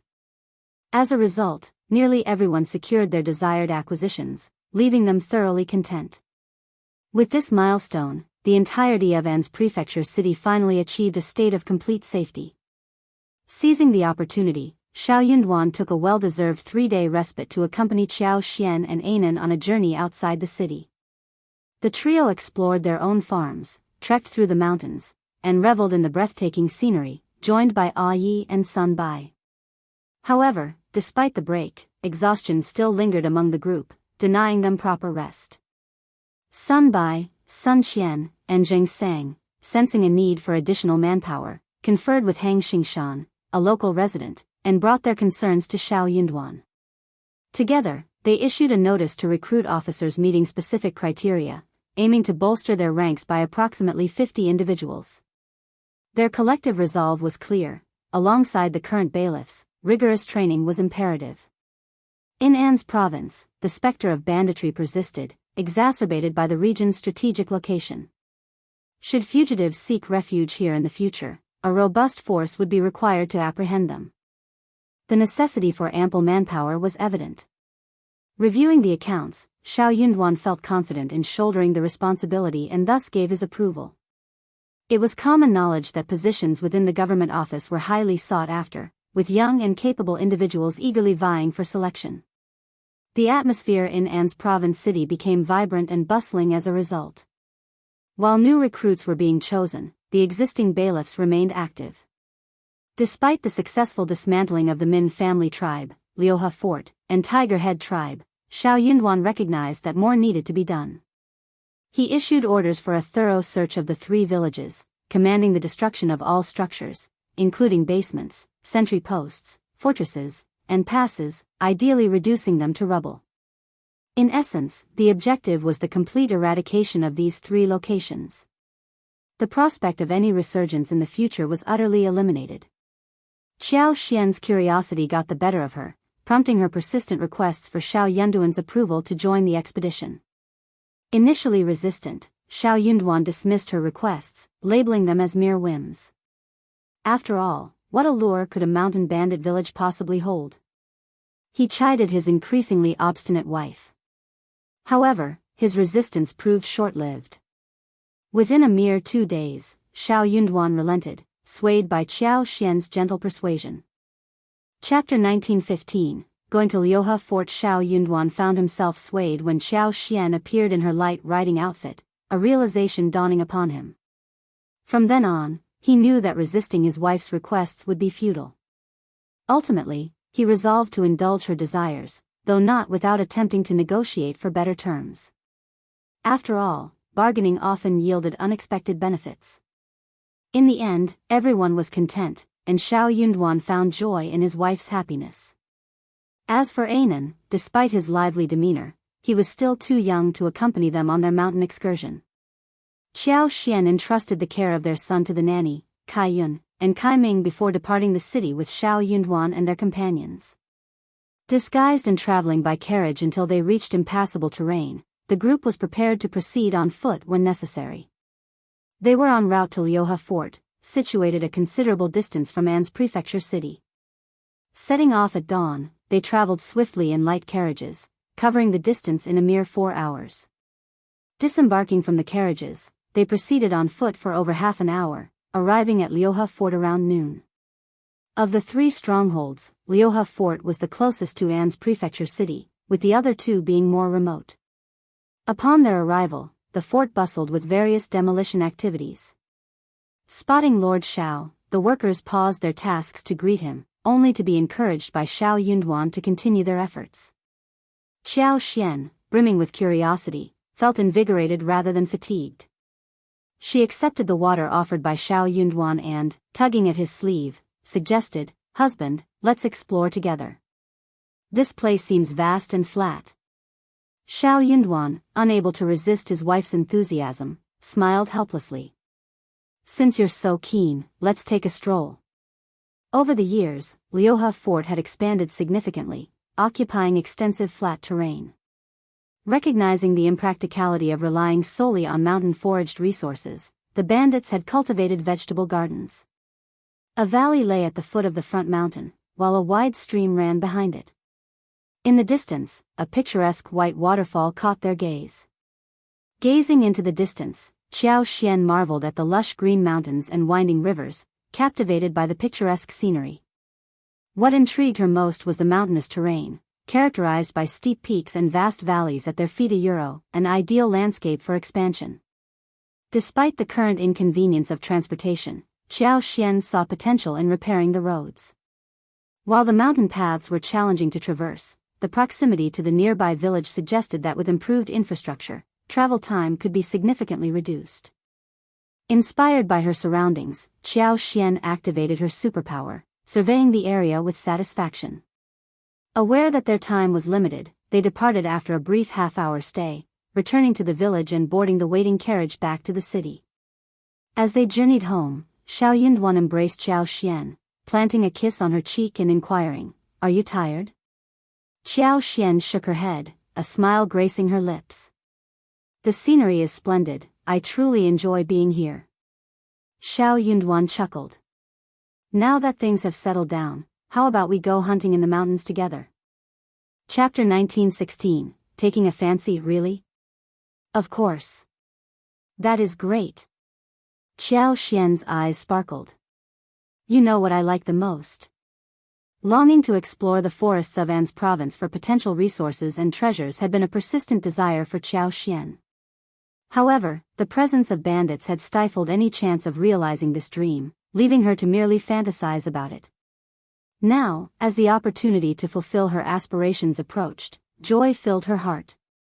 With the sky darkening early, they hastened their journey, returning to An's prefecture city under the cover of night.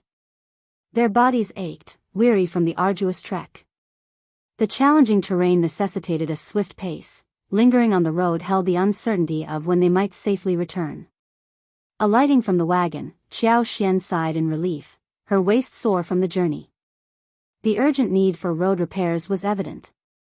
The maids breathed a collective sigh of relief upon seeing their return, while Anan, eager for his mother's embrace, reached out from the nanny's arms. Xiao Xian, consumed with thoughts of her son throughout the day, disregarded her fatigue as she gathered Anan into her arms, showering him with kisses and affectionate rubs. His laughter filled the air as he blinked his big, beautiful eyes and babbled contentedly. The nanny smiled warmly and remarked, "Indeed, young master has been eagerly searching for you all day." The maidservants nodded in agreement, recalling the commotion caused by Anan's longing for his mother throughout the day. Xiao Xian chuckled, understanding the reason behind the nanny's earlier gleaming eyes. It was undoubtedly due to her beloved son. Xiao Yunduan gently took Anan from Xiao Xian's arms, offering to carry him himself. However, Anan adamantly refused, clinging tightly to his mother's neck and shaking his head vigorously. It was a scene that elicited laughter from everyone present. Xiao Xian, with a smile, insisted, "He's still so young, let me hold him." Xiao Yunduan laughed along, shaking his head in amusement before leading his wife and son into the house. The family spent some quality time together, playing until Anan eventually drifted off to sleep after nursing. With his eyes closed, his delicate features appeared even more pronounced, peacefully highlighting his exhaustion from the day's travels. The nanny carefully escorted Anan away, leaving Xiao Xian and Xiao Yunduan to dine together. During dinner, Xiao Xian shared her plans for Liuhe Fort with Xiao Yunduan. The fertile surroundings presented ample opportunities for development. She proposed constructing a villa in place of the former fort, effectively eradicating any remnants of the bandits. Reflecting on the terrain around Liuhe Fort, Xiao Yunduan smiled and nodded in agreement. "If that's what you desire, then it's settled. It's better than leaving it unused." "Deal!" Xiao Xian exclaimed joyfully. "It's an opportunity for farming, and we're all free. I can hire additional help to increase our family's income." Her enthusiasm was infectious, and Xiao Yunduan couldn't help but feel a warmth in his heart. With a smile, he affirmed, "Wife, go ahead and make the arrangements." Chapter 1917, planning to farm. Xiao Xian's enthusiasm was palpable. With the eradication of the bandits, she now had the freedom to pursue her interests across the vast expanse of An's province. After a night of intimacy, Xiao Xian radiated with energy the next day. She gathered Songshe, Lu Fu, Mianmian, and others to discuss their plans. With ample funds available for hiring labor, and with Songshe and the others possessing experience in managing wasteland, the previously neglected mountains were ready to be reclaimed. Songshe, in particular, was invigorated by the prospect of a new endeavor. Mianmian and Lu Fu shared in her excitement, eager to embark on this venture. Xiao Xian's preliminary plan involved dedicating much of the land in Liuhe Fort to cultivating various herbs. After assessing the area, she identified suitable spots for planting Gastrodia alata, false starworts, King Solomon's seal, Tian Chi, Dangui, and white needle. Additionally, scattered fruit trees were to be planted throughout the medicinal herb fields, providing not only fruits but also shade. Furthermore, plans were made for a chicken farm within the mountain forest and Liuhe Fort.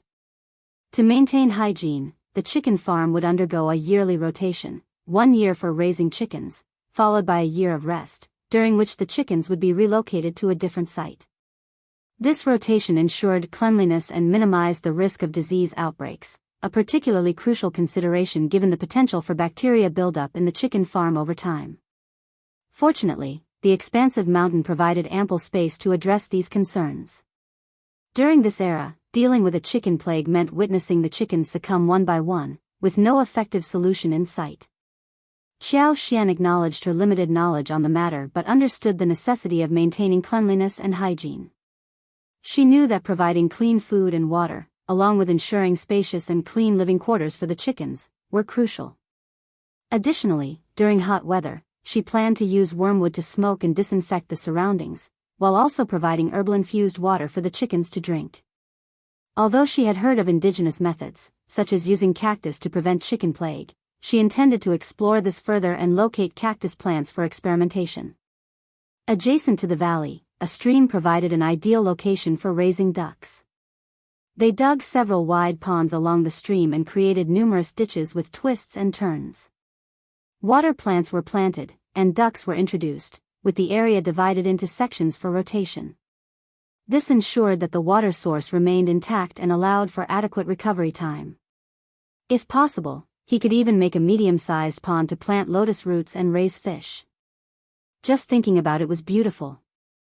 At Liuhe Fort, plans were underway to construct a villa, with additional villas slated for construction at the mountain's base. The decision stemmed from the challenging mountain terrain, particularly the arduous path leading to the summit.